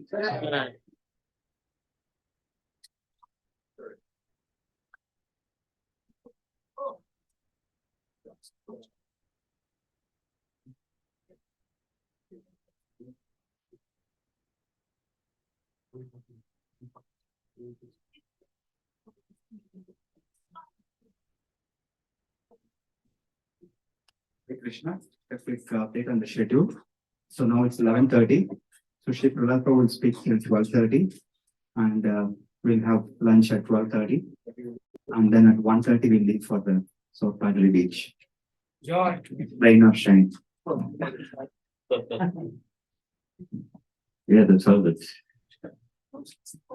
Om Namo Bhagavate Vasudevaya. Om Namo Bhagavate Vasudevaya. Om Namo Bhagavate Vasudevaya. Om Namo Bhagavate Vasudevaya. Om Namo Bhagavate Vasudevaya. Today we are speaking on Srimad Bhagavatam, Canto 4. We will be discussing this canto in relation to the topic of spiritual community. As I stated earlier, we will discuss it in relation to 4 stories. The first being Daksha Yagna, second Dhruv Karita or Dhruv story. Then we will discuss Pitu Maharaj and Veda, and finally the Prachetas and Prachina Bhakti. Why this chapter? Why this canto to discuss community? This canto centers a lot around families, and we get contrasts in these families. Lots of tension, classic, right? Lots of complexity and challenges that require moral reasoning, ethical reasoning, and spiritual reasoning within the context of the Srimad Bhagavatam. And so we'll be discussing family. That's one of the units of a larger community. These families that we discussed are not just any families, they are rulers, they are kings, they are leaders in their communities. So what they do in their families have implications for the wider society, for the wider community as well. So Daksha Yagna, a very famous story. It's the glorious occasion. The world is enlivened that the great Daksha is going to perform a sacrifice. And so sages come from everywhere, kings come from everywhere, rishis, demigods come to be part of this yajna. It is the event that is not to be missed. Nobody wants to be absent from this yajna. In today's language, we have an acronym, FOMO, Some of you are smiling. You know what FOMO means. Others of you are a little perplexed. What is FOMO? Fear of missing out. Fear of missing out. This was the yagna that no one wants to miss out from. And when, why? It is a religious ceremony. So this is the first lesson that we could take when we discuss community. There needs to be a center, something that brings everyone together. We are being brought together here over these few days, and there is a center that is Srila Prabhupada. There is a center that is Krishna. We are identified as Vaishnavas or a Vaishnava community in Srila Prabhupada's family. And so that unites us, that brings us together. There is a mission that Prabhupada has given, and that is to share Krishna consciousness widely. Prabhupada's given a mission. He's given some strategies to do this as well, in terms of living together communally, to live together in communities, and to raise children in a Krishna conscious environment, to showcase what that can be to the world, peaceful, loving relations between people, a flourishing, opulent environment, close to the land as well, was one of Prabhupada's strategies, or one of Prabhupada's purposes and his ways of sharing Krishna consciousness and demonstrating the efficacy of Krishna consciousness to the world. And so that unites us, that brings us together. It is true today, and it was true millions of years ago when Daksha was leading this yagna, this sacrifice. When Daksha entered the assembly, he was resplendent. He was effulgent because he was a very most qualified priest. He's called Daksha, Prabhupada says, because he's expert at sense gratification. Prabhupada might use some other language. But he's also expert, he's a karmakandi, so he's expert at performing sacrifice to get material results, to get material rewards. And he's recognized for this. When he entered the assembly, everyone stood up to honor him. So that's another thing about community. Good leadership is also important. To lead a community, there needs to be a vision, there needs to be some organization, communication, bringing people together around the purpose, around the mission. So some qualification is required for that. And Daksha, he fulfilled those qualifications. Where this can be undermined is when that leadership is egotistical. And that's what happens in this story. Everyone rose to receive Daksha, except Lord Shiva.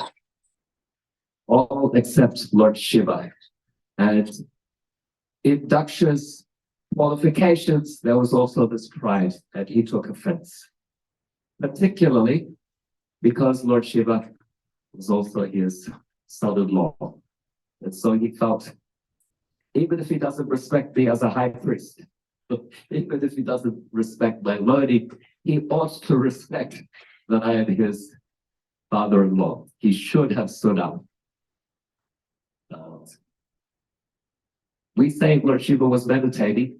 He was in a trance that he didn't see or know. This is how it happens elsewhere in the Bhagavatam, where a sage is meditating and they don't recognize the presence of someone who ought to be received and respected. So this is a turning point in Bhagavatam stories. And so it was in the case of Daksha. He was already envious of Shiva. And for him, this was an opportunity to publicly humiliate, just see the character of this person. And sometimes when we're angry, we don't just point out the mistake that has happened now, but we pull out our list for a long time. And oh, there it is. You did this on this date. You did such and such, or you said this. And so Daksha pulled out his list. Shiva, he's dirty. He's in the crematorium. He has bad association. He hangs out with hobgoblins and ghosts and other such creatures.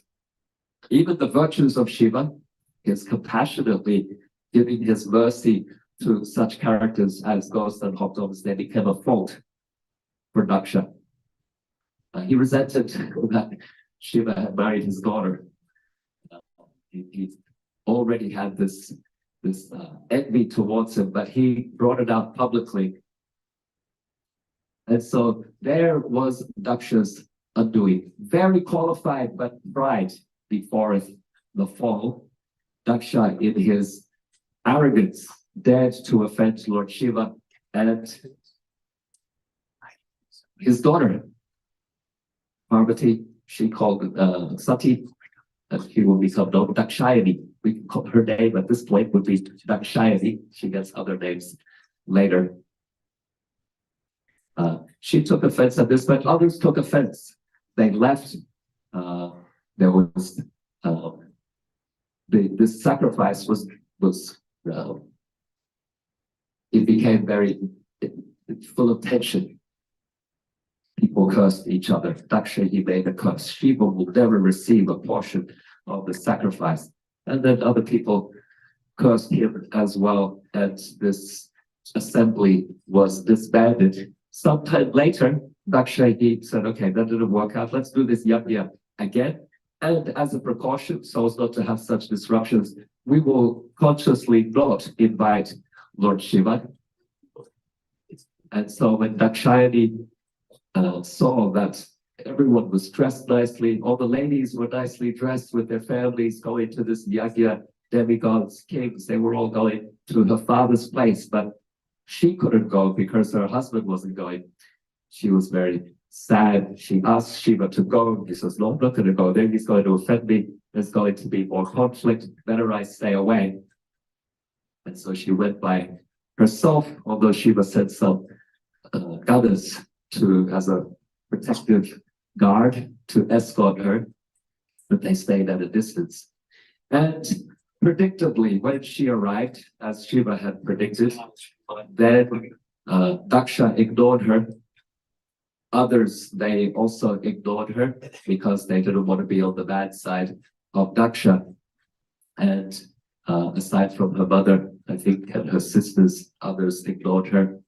But when she saw that there was no place for Shiva to be offered oblations, then she became angry. And she said that I am embarrassed to have this body born of this offender, Daksha. And so she gave up her body in that place by self-emulation. We call her as Sati, for giving up her body by fire, by meditative fire. And when this happened, then Shiva's associates, his who were there on protective duty, they felt compelled to punish Daksha. And so they came forward, severed Daksha's head, and they also punished other Brahmin associates of Daksha who made curses against Shiva's followers, and there was mayhem and disruption. This yagna was again disturbed terribly. It was not completed. The Brahmanists, they were so distressed, they went to Brahma to report. This is what happened. And Brahma, he said, well, that's really bad. What did you say? Did you defend Lord Shiva? No, we didn't. Did you apologize for the way Lord Shiva was affected? No, we followed Daksha. He was the leader of the yagna. So he led them to Kailash to apologize. And when they came before Shiva with humility, he was very quick to forgive them. He's famous as Asutosh, easily offended, but also easily pleased. So they begged for forgiveness for themselves. They also begged for forgiveness towards Daksha. And Shiva said that Daksha, I'm not angry. I have no anger whatsoever. Daksha was punished for something bad that he did. It's over. As far as I'm concerned, this is a non-issue. I have no anger in me anymore. They asked for Daksha's life to be restored, and so Shiva granted that they could take the goat from the sacrificial goat's head and place it on the head of Daksha's, the trunk of his body. And so Daksha's body, his life was restored mystically. When you see images of Daksha paintings, he's often illustrated with a goat's head and a human body. And Daksha resumed the sacrifice. What are we, third time now? Third time lucky, right? He resumed the sacrifice. Everyone was invited, including Lord Shiva. As a community, it's our topic today. As a community, they performed the sacrifice, and it was so pleasing to Lord Vishnu that he appeared personally in that sacrifice in a six-armed form to show his pleasure at the collaborative, cooperative association that was taking place, where everyone was supporting one another in performing Yagna by Vishnu. So, important lessons for us. Krishna has to be the center. When Daksha made himself the center, then things became chaotic. There was all kinds of trouble. The other is that we need good leadership, but it must be humble, qualified, but also humble leadership. That is another important lesson. The leader should also be thinking of themselves as a servant, not someone to be bowed to, and to take the place of Krishna, basically, which unfortunately happens repeatedly throughout history. And there needs to be humility. When mistakes are made, people need to earn forgiveness and humility. When mistakes are made, and there will be conflict, there will be tension, but there needs to be a mood of forgiveness.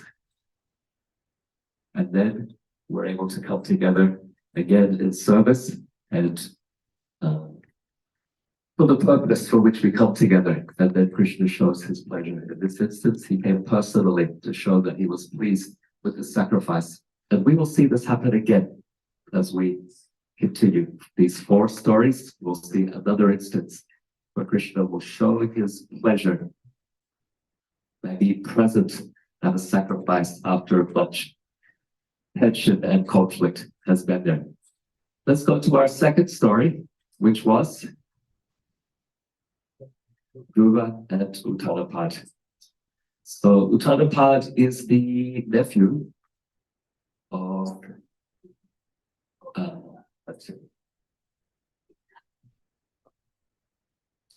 he is the nephew of Daksha's parent. Yeah, so he's a cousin. They are family related. Yeah. I think Uttanapad will be a cousin to Daksha. Uttanapad Maharaj is he's the brother of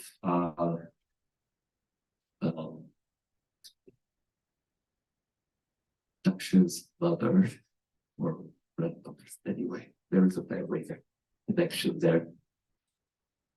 Uttanapad Maharaj ruled the earth after his parents, after Manu, Swayambhuva Manu, handed the rulership of the earth to him. Such a responsible position, and he was indeed a qualified king. But the lesson we can learn here is of the importance, if you are a leader, but a community member, is of inclusivity. Uttanapad's fault was when he excluded one of his sons, or excluded one of his wives. He had 2 wives. It's another topic. He had 2 wives, Suditi and Suruchi. Suditi, the first queen, Suruchi, the younger and favored queen.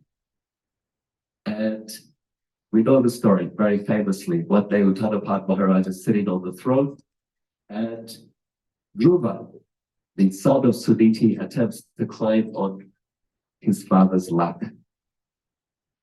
And he is obstructed by Suruchi, his stepmother. He says, no, you cannot sit on the throne. He's thinking he's sitting on his dad's lap, but she's seeing dad sitting on the throne. And I don't want this boy sitting there. And so she stopped him from climbing on his father's lap. She said, if you want to sit on the throne, that's my dad. If you want to sit on the throne, you have to take birth from my womb. But you haven't. That's not available to you. So Dhruva, he was very, very hurt by these words of Suruchi. He's breathing deeply. He goes to his mother Suniti with hot tears and very deep breaths. And he tells her what happened. And her response is a little surprising. She says, actually, what Suruchi said, what your mother Suruchi said is true. She is favored by the queen, by the king, and I'm not as favored. And so, but she also told him that by Krishna's mercy, anything's possible. He was determined. I want to sit on the throne. I want to sit on the throne, not just of my father, but even greater than my father or my grandfather. And so we know the story. He went to the forest. He met Narad Muni, who gave him a mantra, a very powerful mantra that appears how many times in the Bhagavatam?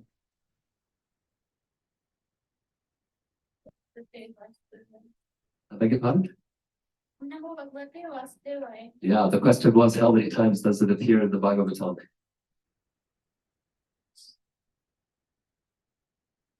At least twice.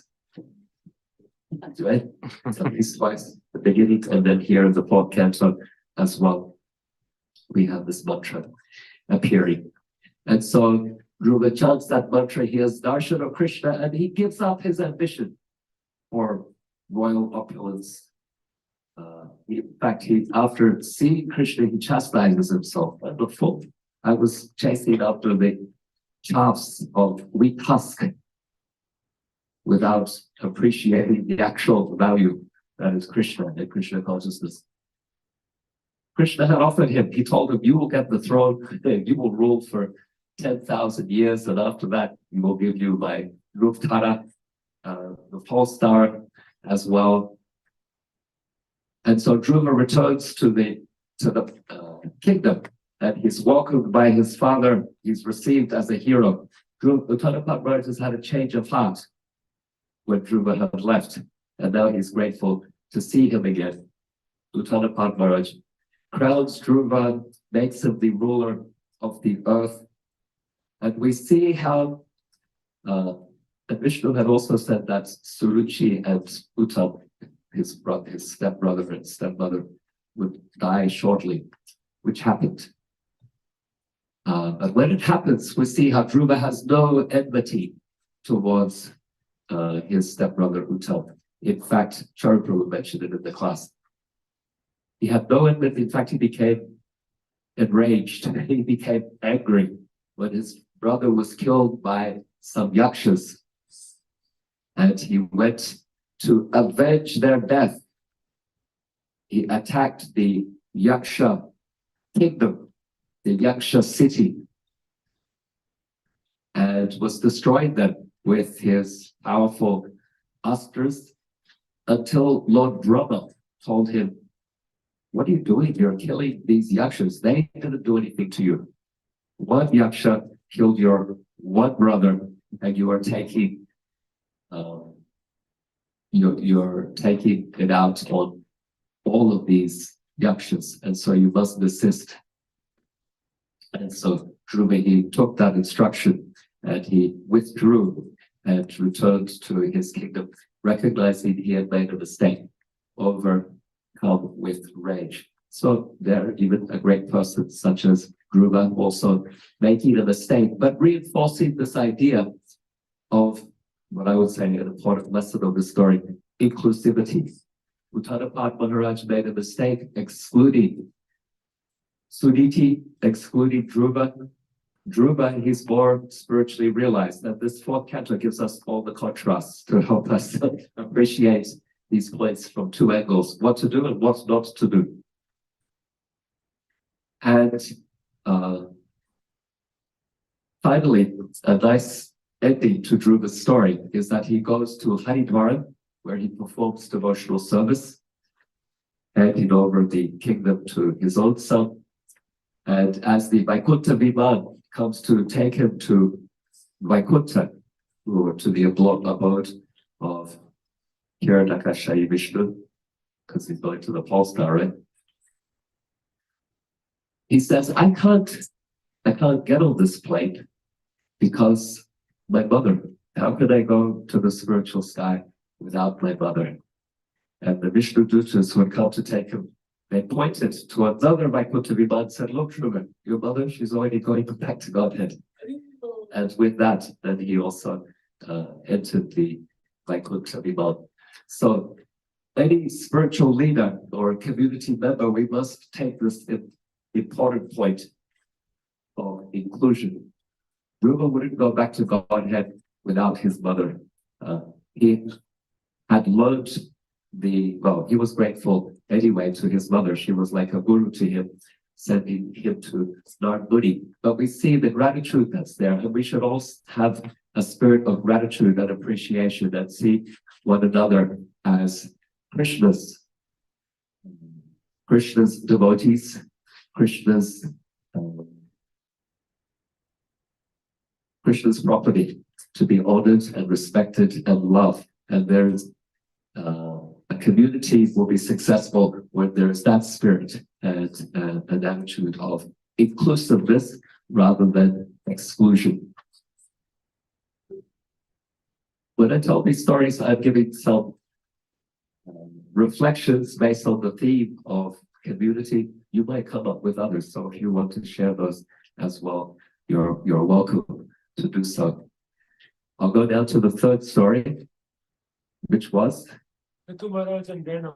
Ritu Maharaj and Veda. Another nice contrast, right? Both canto contrasts in family relationships or context. Excuse me.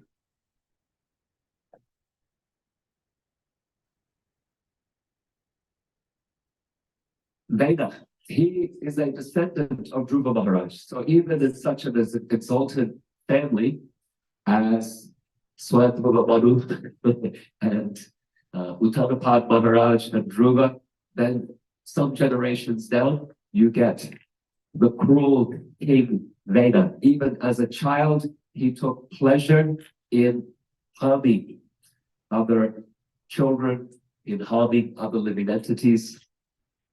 He enjoyed inflicting pain on others. That was his pleasure, to see others distressed.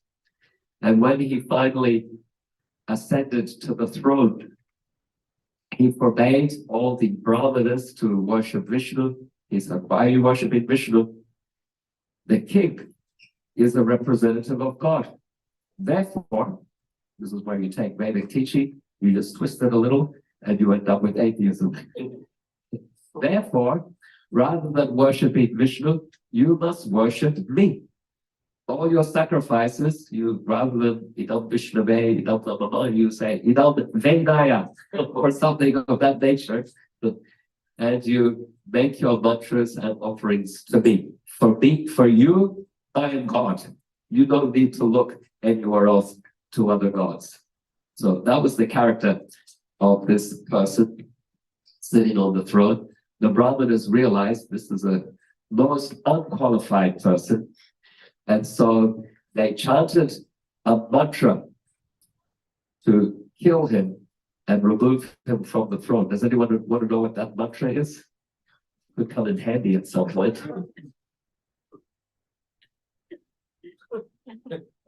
It's there in the Bhagavatam.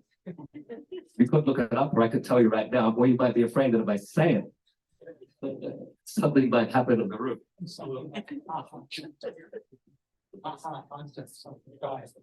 We try it, but yeah, well, you're safe. I'm not a qualified Raman. My mantras are not that potent. Basically, they said it's a really easy mantra to remember. Once I tell you, you will never forget it. They said, hum. That's it. That's you guys. You're all fine. Anyone? So with that mantra, they removed Veda from the throne. And then, Prabhupada translates it, they churned different parts of his body. They churned his arms. And by churning, they were able to generate a new king. King Prithu Maharaj. So I don't know what that churning is, that process. Some might say it's bonding or something. Yeah. An ancient example of clothing. You take some part of the body and regenerate life. Otherwise, yeah, it's an interesting idea that we find there in the Bhagavatam. So Prithu, he is the opposite of Veda. He ascends to the throne, and in his coronation, different devatas come with gifts to help him in his rule. Yamaraj gives him the scepter to rule wisely with justice and truth. I think Indra gives him a crown, Indra being the king of the gods. The rivers give him gifts, the sun, the moon, they all come forward and give him gifts. And there's a nice metaphor, I think, for the qualified ruler, the qualified leader, that when you lead with a sense of service and dharma, that the universe is also there to bring you gifts to help you in your rule. Those gifts were not given to Veda because he is a selfish, unqualified king. But Prithu, the qualified dharma king, he also receives the assistance and the support of the devatas ruling the different elements and aspects of the universe as well. The bards, the reciters of glorifications, they sing Prithu's praises at his coronation. They say, you are great, you are the great ruler, you are powerful like the Supreme Lord. And Prithu, he says to them, dear respected bards, I haven't done anything yet. You are glorifying me, but I haven't yet ruled. I'm just now sitting on the throne. But those glorifications are taken as prophecy for what he will do. One thing he observed is that although he performed sacrifice, the citizens were still malnourished and they were not healthy. And so when he inquired as to what was going on, he understood that Prithvi, the earth, Bhumi, was withholding the resources, the opulences of the earth. And so he took up his bow and arrows to punish the earth for withholding her opulences, her bounty. And she did something very characteristic. When you read Bhagavatam, when Bhumi's in trouble, she has a strategy, a ploy that she uses, and that is she goes to Raman. Okay, yeah, he asks for help. Takes the form of a cow. She takes the form of a cow. It's like, oh, you must protect a cow. Of a cow. Of a cow. So yeah, she does this a few times in the Bhagavatam. She takes the form of a cow and asks for protection. She shows Parikshit, I have a cow that's being beaten by Kali. And she in the 10th canto, she takes the form of a cow and approaches Brahma and says, kings are appearing on earth, demons are appearing on the earth in the families of kings, and they're taking it over. And so when Prithu took his bow and arrows to fight, she became a cow. And Prithu nonetheless came for a chase, followed her far and wide, and then finally she turned around and said, in your previous incarnations, you always protected me. As Varahadev, you lifted me up from the ocean and gave me shelter, gave me protection. Why now are you so angry and chasing me with weapons to kill me? And he asked, well, why are you withholding the opulences of the earth?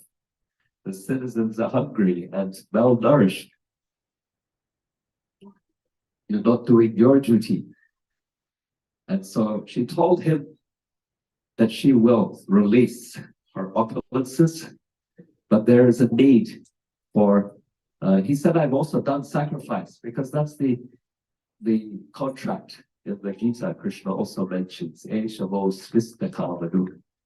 there is sacrifice, then there will be bountiful opulence as well. The mention of the cow is there as well, the Kaladuk.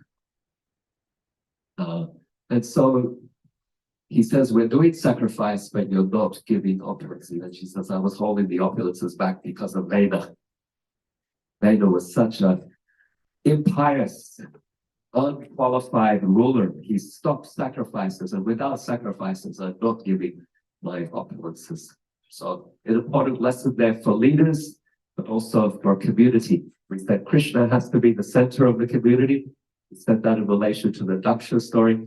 And here that idea is reinforced. When there is Dharma, when Krishna is the center, sacrifices being made to Krishna, then that also brings auspiciousness and bounty, opulence as well. And so when that's not there, then Bhumi Devi herself withholds, the devatas withhold those blessings for society or for the community. So she told him how to bring out those opulences. She said, you have each group come, and with a vessel, they can milk me, and I will give them what they need. And so under Prithu's guidance, then different divisions came forward. The demigods came forward. They made Indra as their cow, and they milked her with sacrifice, and they got Amrita. And the Brahmins, they came forward, and they made Brihaspati their calf, cow, did I say calf? They made Brihaspati their calf, and Brihaspati was able, by Bhumi, then release the opulence for the Brahmanas, putting them the Vedas, I can't remember specifically. Even the demons came. They made Prahlada their calf, and what did demons be interested in? Yeah, they got some alcohol. They got what they wanted. They got some booze. Like this, human society came forward. Every group, they sent forth their representative. And so we can also learn something from this. There is there was a pot. They had to have their special pot to receive, and they needed, so there needs to be a person of character. When we have dharma or character, and then we bring our vessel, our sacrifice, then there is blessings are received in that as well. And the ruler, Prithu here is the ruler, so he's overseeing this milking or this sacrifice.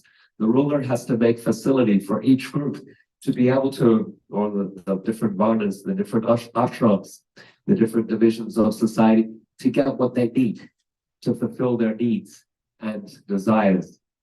And so Prithu facilitates that, and in this way he brings auspiciousness and nourishment to all the different divisions of not just earthly society, but to the world itself. And the earth was so pleased, she became Ritu's daughter. And she got the name Prithvi. Prithvi. We also refer to Goddess Earth as Prithvi. She's the daughter of Prithu Maharaj, the just ruler. After these great accomplishments establishing his rule, Prithu Maharaj decided to perform 100 Ashvamedha yajnas. And he was having these yajnas performed along the Ganges River. Who else do we know who performed 100 Ashvamedha yajnas? Indra. In fact, that's how Indra got his position as the ruler of the heavens by performing 100 yajnas. So when he heard what Prithu was trying to do, he became edgy, he became worried, and he decided to obstruct the yajna, particularly the 100th sacrifice. What did he do? He stole the sacrificial horse. He stole the sacrificial horse by coming in the guise of different sannyasis, false sannyasis, Mayavad atheistic sannyasis. And because he was in the guise of a sannyasi, people just let him walk through into the sacrificial yajna arena. But then when he got his opportunity, he thought, take that horse and fly away with it. This went on many, many times. Prithu Maharaj had his son stationed to protect the horse. But when he would see the sannyasi, he bowed down. And the Maharaj, he bowed down and then he looked up again because the horse is gone. And then, yeah. So this went on over and over again. Prithu Maharaj eventually became very angry, took his sword, and he said, I will kill Indra myself. And the Brahmana says, no, you can't do that. You have to stay here. You're performing the yajna. You can't go and kill people while doing the yajna. You must stay here and remain pure. They said, but don't worry. We have mantras. We can kill Indra for you.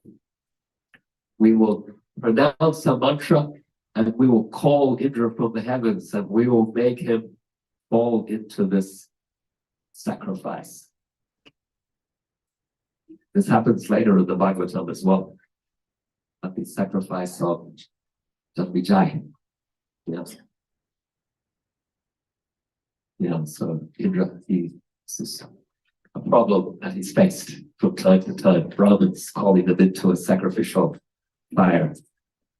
So Indra's being called down, thrown into the sacrificial fire,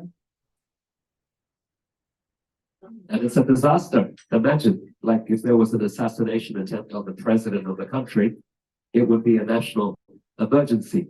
So here there's an assassination attempt on the ruler of heaven, the ruler of all the demigods. It's a universal catastrophe. And so Brahma, he's made aware of this very quickly. And he comes down. I think he bring Vishnu with him.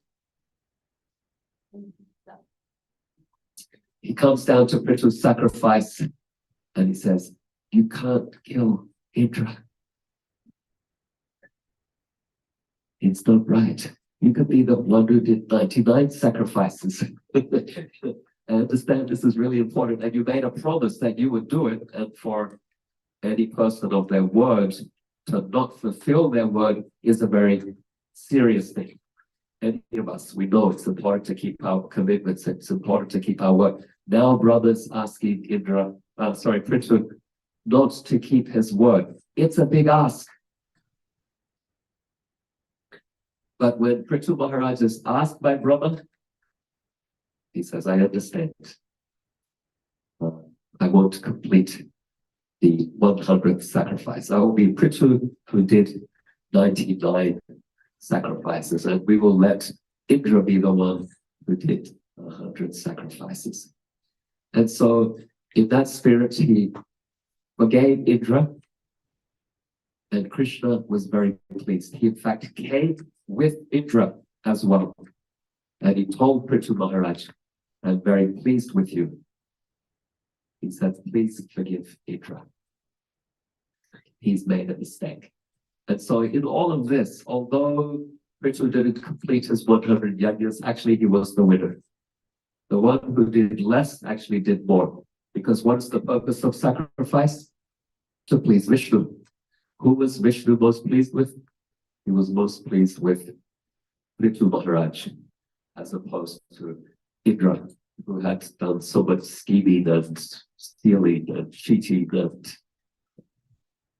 And so Vishnu came and he was personally present before Prithu Maharaj to tell him he was pleased. And that is the ultimate for any performer of sacrifices, to actually have the Lord come personally to say, I am pleased.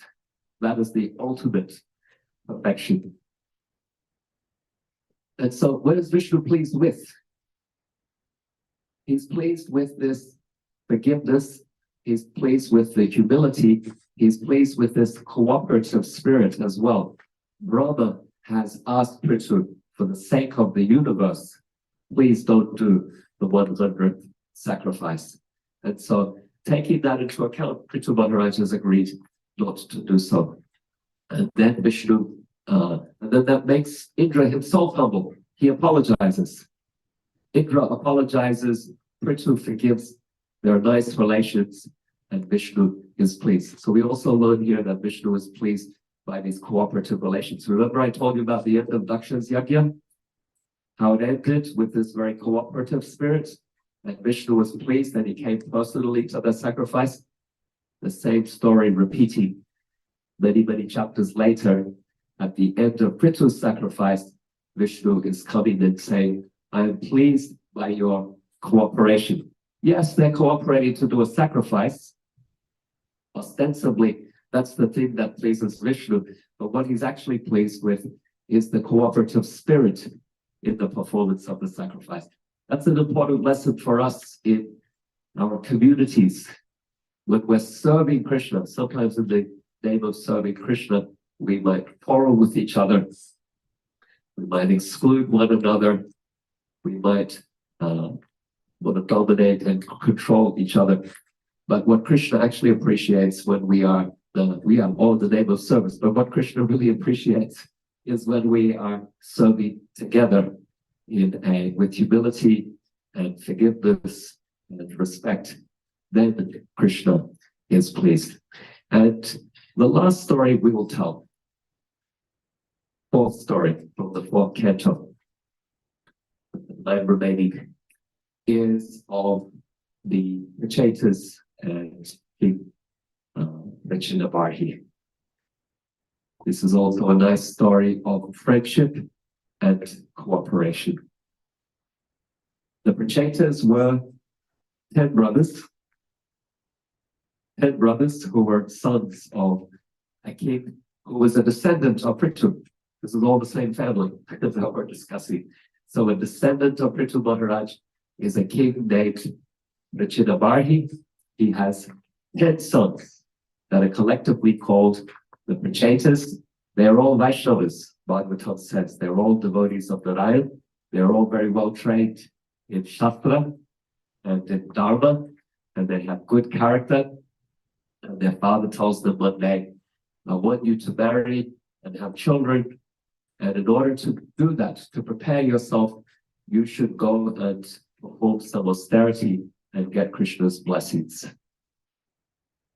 Also, this is also an important lesson of the Bhagavatam, that when kings want to marry and have children, there is also a preparation. It's not just find someone who looks cute and marry or not and have children, but prepare yourself with the right consciousness and the right attitude and invoke blessings to get qualified progeny. And so the Prachetas, they take their father's guidance and they start marching towards, or walking out of the city to a rural environment to perform meditation and prayer and sacrifice to Krishna. And along the way, they come across a sacred lake. Anyone know which lake it was?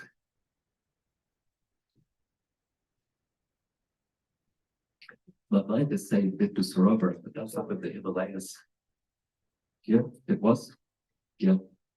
They come to a sacred lake filled with lotus flowers, and this was the abode of Lord Shiva. And so they offer their obeisances to Lord Shiva, and Shiva comes out of the water, and he sees these 10 brothers, very effulgent, very qualified, well educated, well versed, but what he sees among them is friendship,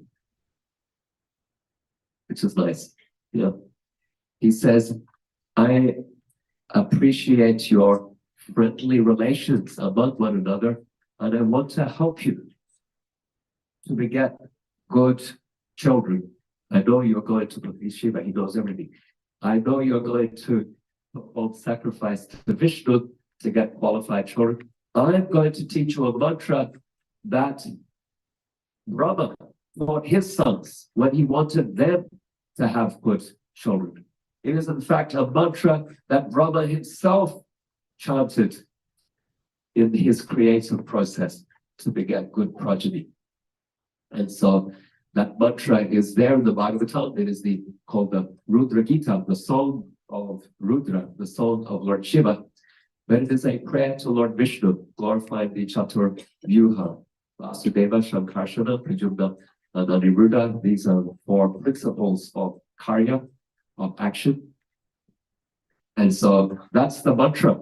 If any of you are interested in creative processes, you can look up that mantra.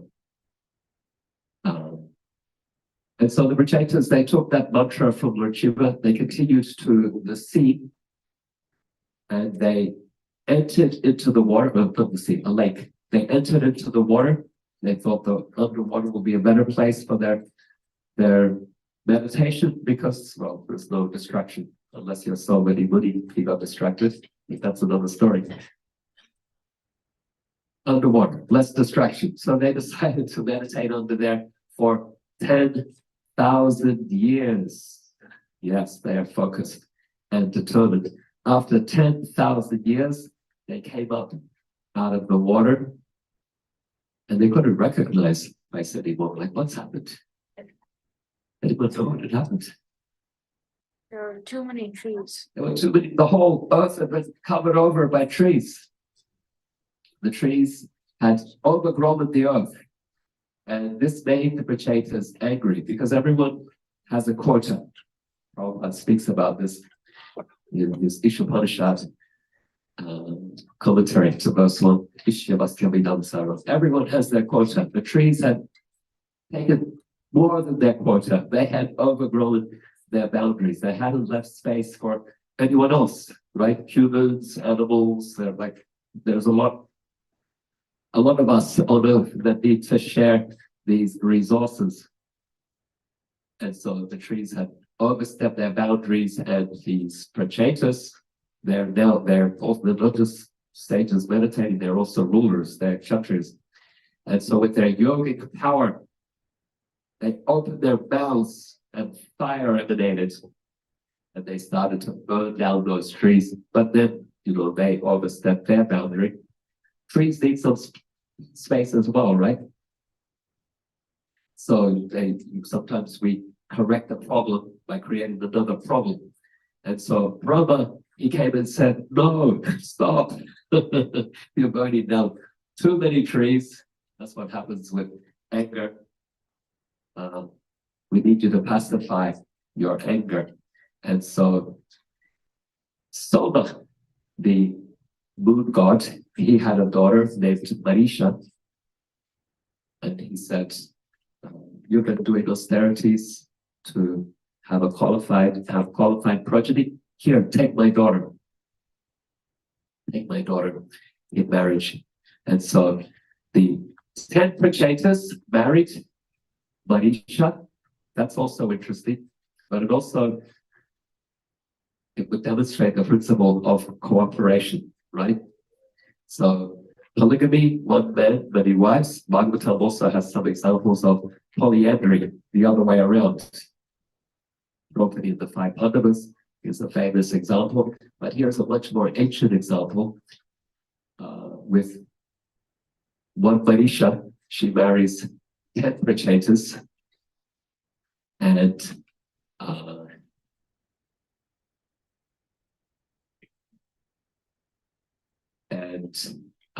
they have a child, and this child is very interesting. The child who will inherit the throne from them. Does anyone know? This is so interesting who their child is. Their child is Daksha. What? Wasn't Daksha the first chapter of this fourth canto? Now we're in chapter 31, and you're saying Daksha, yeah, that's the thing. Daksha's reborn. Cycle of samsara. So another very important lesson that Vaishnava Prahlada. It is a great obstacle to spiritual progress. Although Daksha had been forgiven, nonetheless, he's been born again now as a king, from a Brahmana now to a king. And the other interesting story with Daksha is that the line will actually end with him. Fifth canto starts with, we need another king. We need Uttanapad's brother to come in now. Priyavrata Maharaj to start another line, because Daksha, he wasn't able to, I mean, he had lots of sons, but they all took sannyas. That's another story. And that his other offspring were daughters, so lots of sages. But as far as someone who's going to inherit the throne, he wasn't able to pass the throne on. And when Daksha, he has these many sons, and Brahma Narad Muni preaches to them. The Haryashvas and the Shabalashvas and Narad Muni, 10,000 at a time, 1,000 at a time. And Narad Muni, he's thinking, well, I've had a lot of success preaching to these sons of Daksha. In fact, I've had a lot of success with this family. Just, I was able to preach to Dhruva Maharaj as well and make him devoted. But then Daksha, he really doesn't seem to be, I can't help him. And so maybe I'll go preach to him now. I preached to Dhruva, I preached to Priyavrata, I preached to all these Haryashvas, Shabalashvas. And so Narad Muni presented himself before Daksha. Daksha says, I curse you.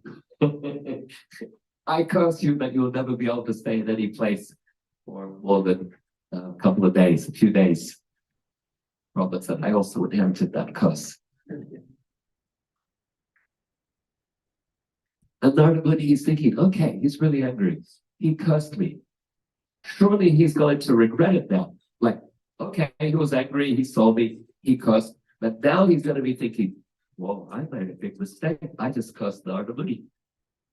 And so Narad Muni thought, rather than leave, I should hang around. Like, I should stay here for when he expresses regret. And then I can help him. But it didn't happen. Daksha was getting more and more angry. And Narad Muni thought, just see the effects of Vaishnava Aparat. He offended Lord Shiva, and that mentality, yes, he said, I'm sorry, and Shiva forget, but the mentality is still, that lingers, it's still there, and he's played upright here as well. And so that's the warning to us all. Through all of these stories, we've learned about the importance of having a center, Krishna in the center of sacrifice. We've learned about the importance of qualified leadership. We've learned about the problem of ego, we wanting to make ourselves the center. We've learned about the importance from Uttanapada and Dhruva of inclusion. We've learned from Prithu Maharaj about the importance of sacrifice and the importance of providing for each group to be able to fulfill their needs within the broader community. Also, forgiveness and having Krishna in the center, that being the more important point, even to perfectly completing some sacrifice or a specific number of sacrifices. We've learned about the importance of friendship among brothers and collaboration or among community members. But then in it all, we have this warning. Be careful of Vaishnava uprising, because that can undermine and ruin everything. And so there we are, some reflections on community from the Srimad Bhagavatam, specifically the fourth canto. And we are 5 minutes over time, so we will conclude that. Grantaraj Srimad Bhagavatam ki jaya, Srila Prabhupada ki jaya, Televitam, the Ritmi ki jaya, Itai Gaur Premanandi, Hari Bol.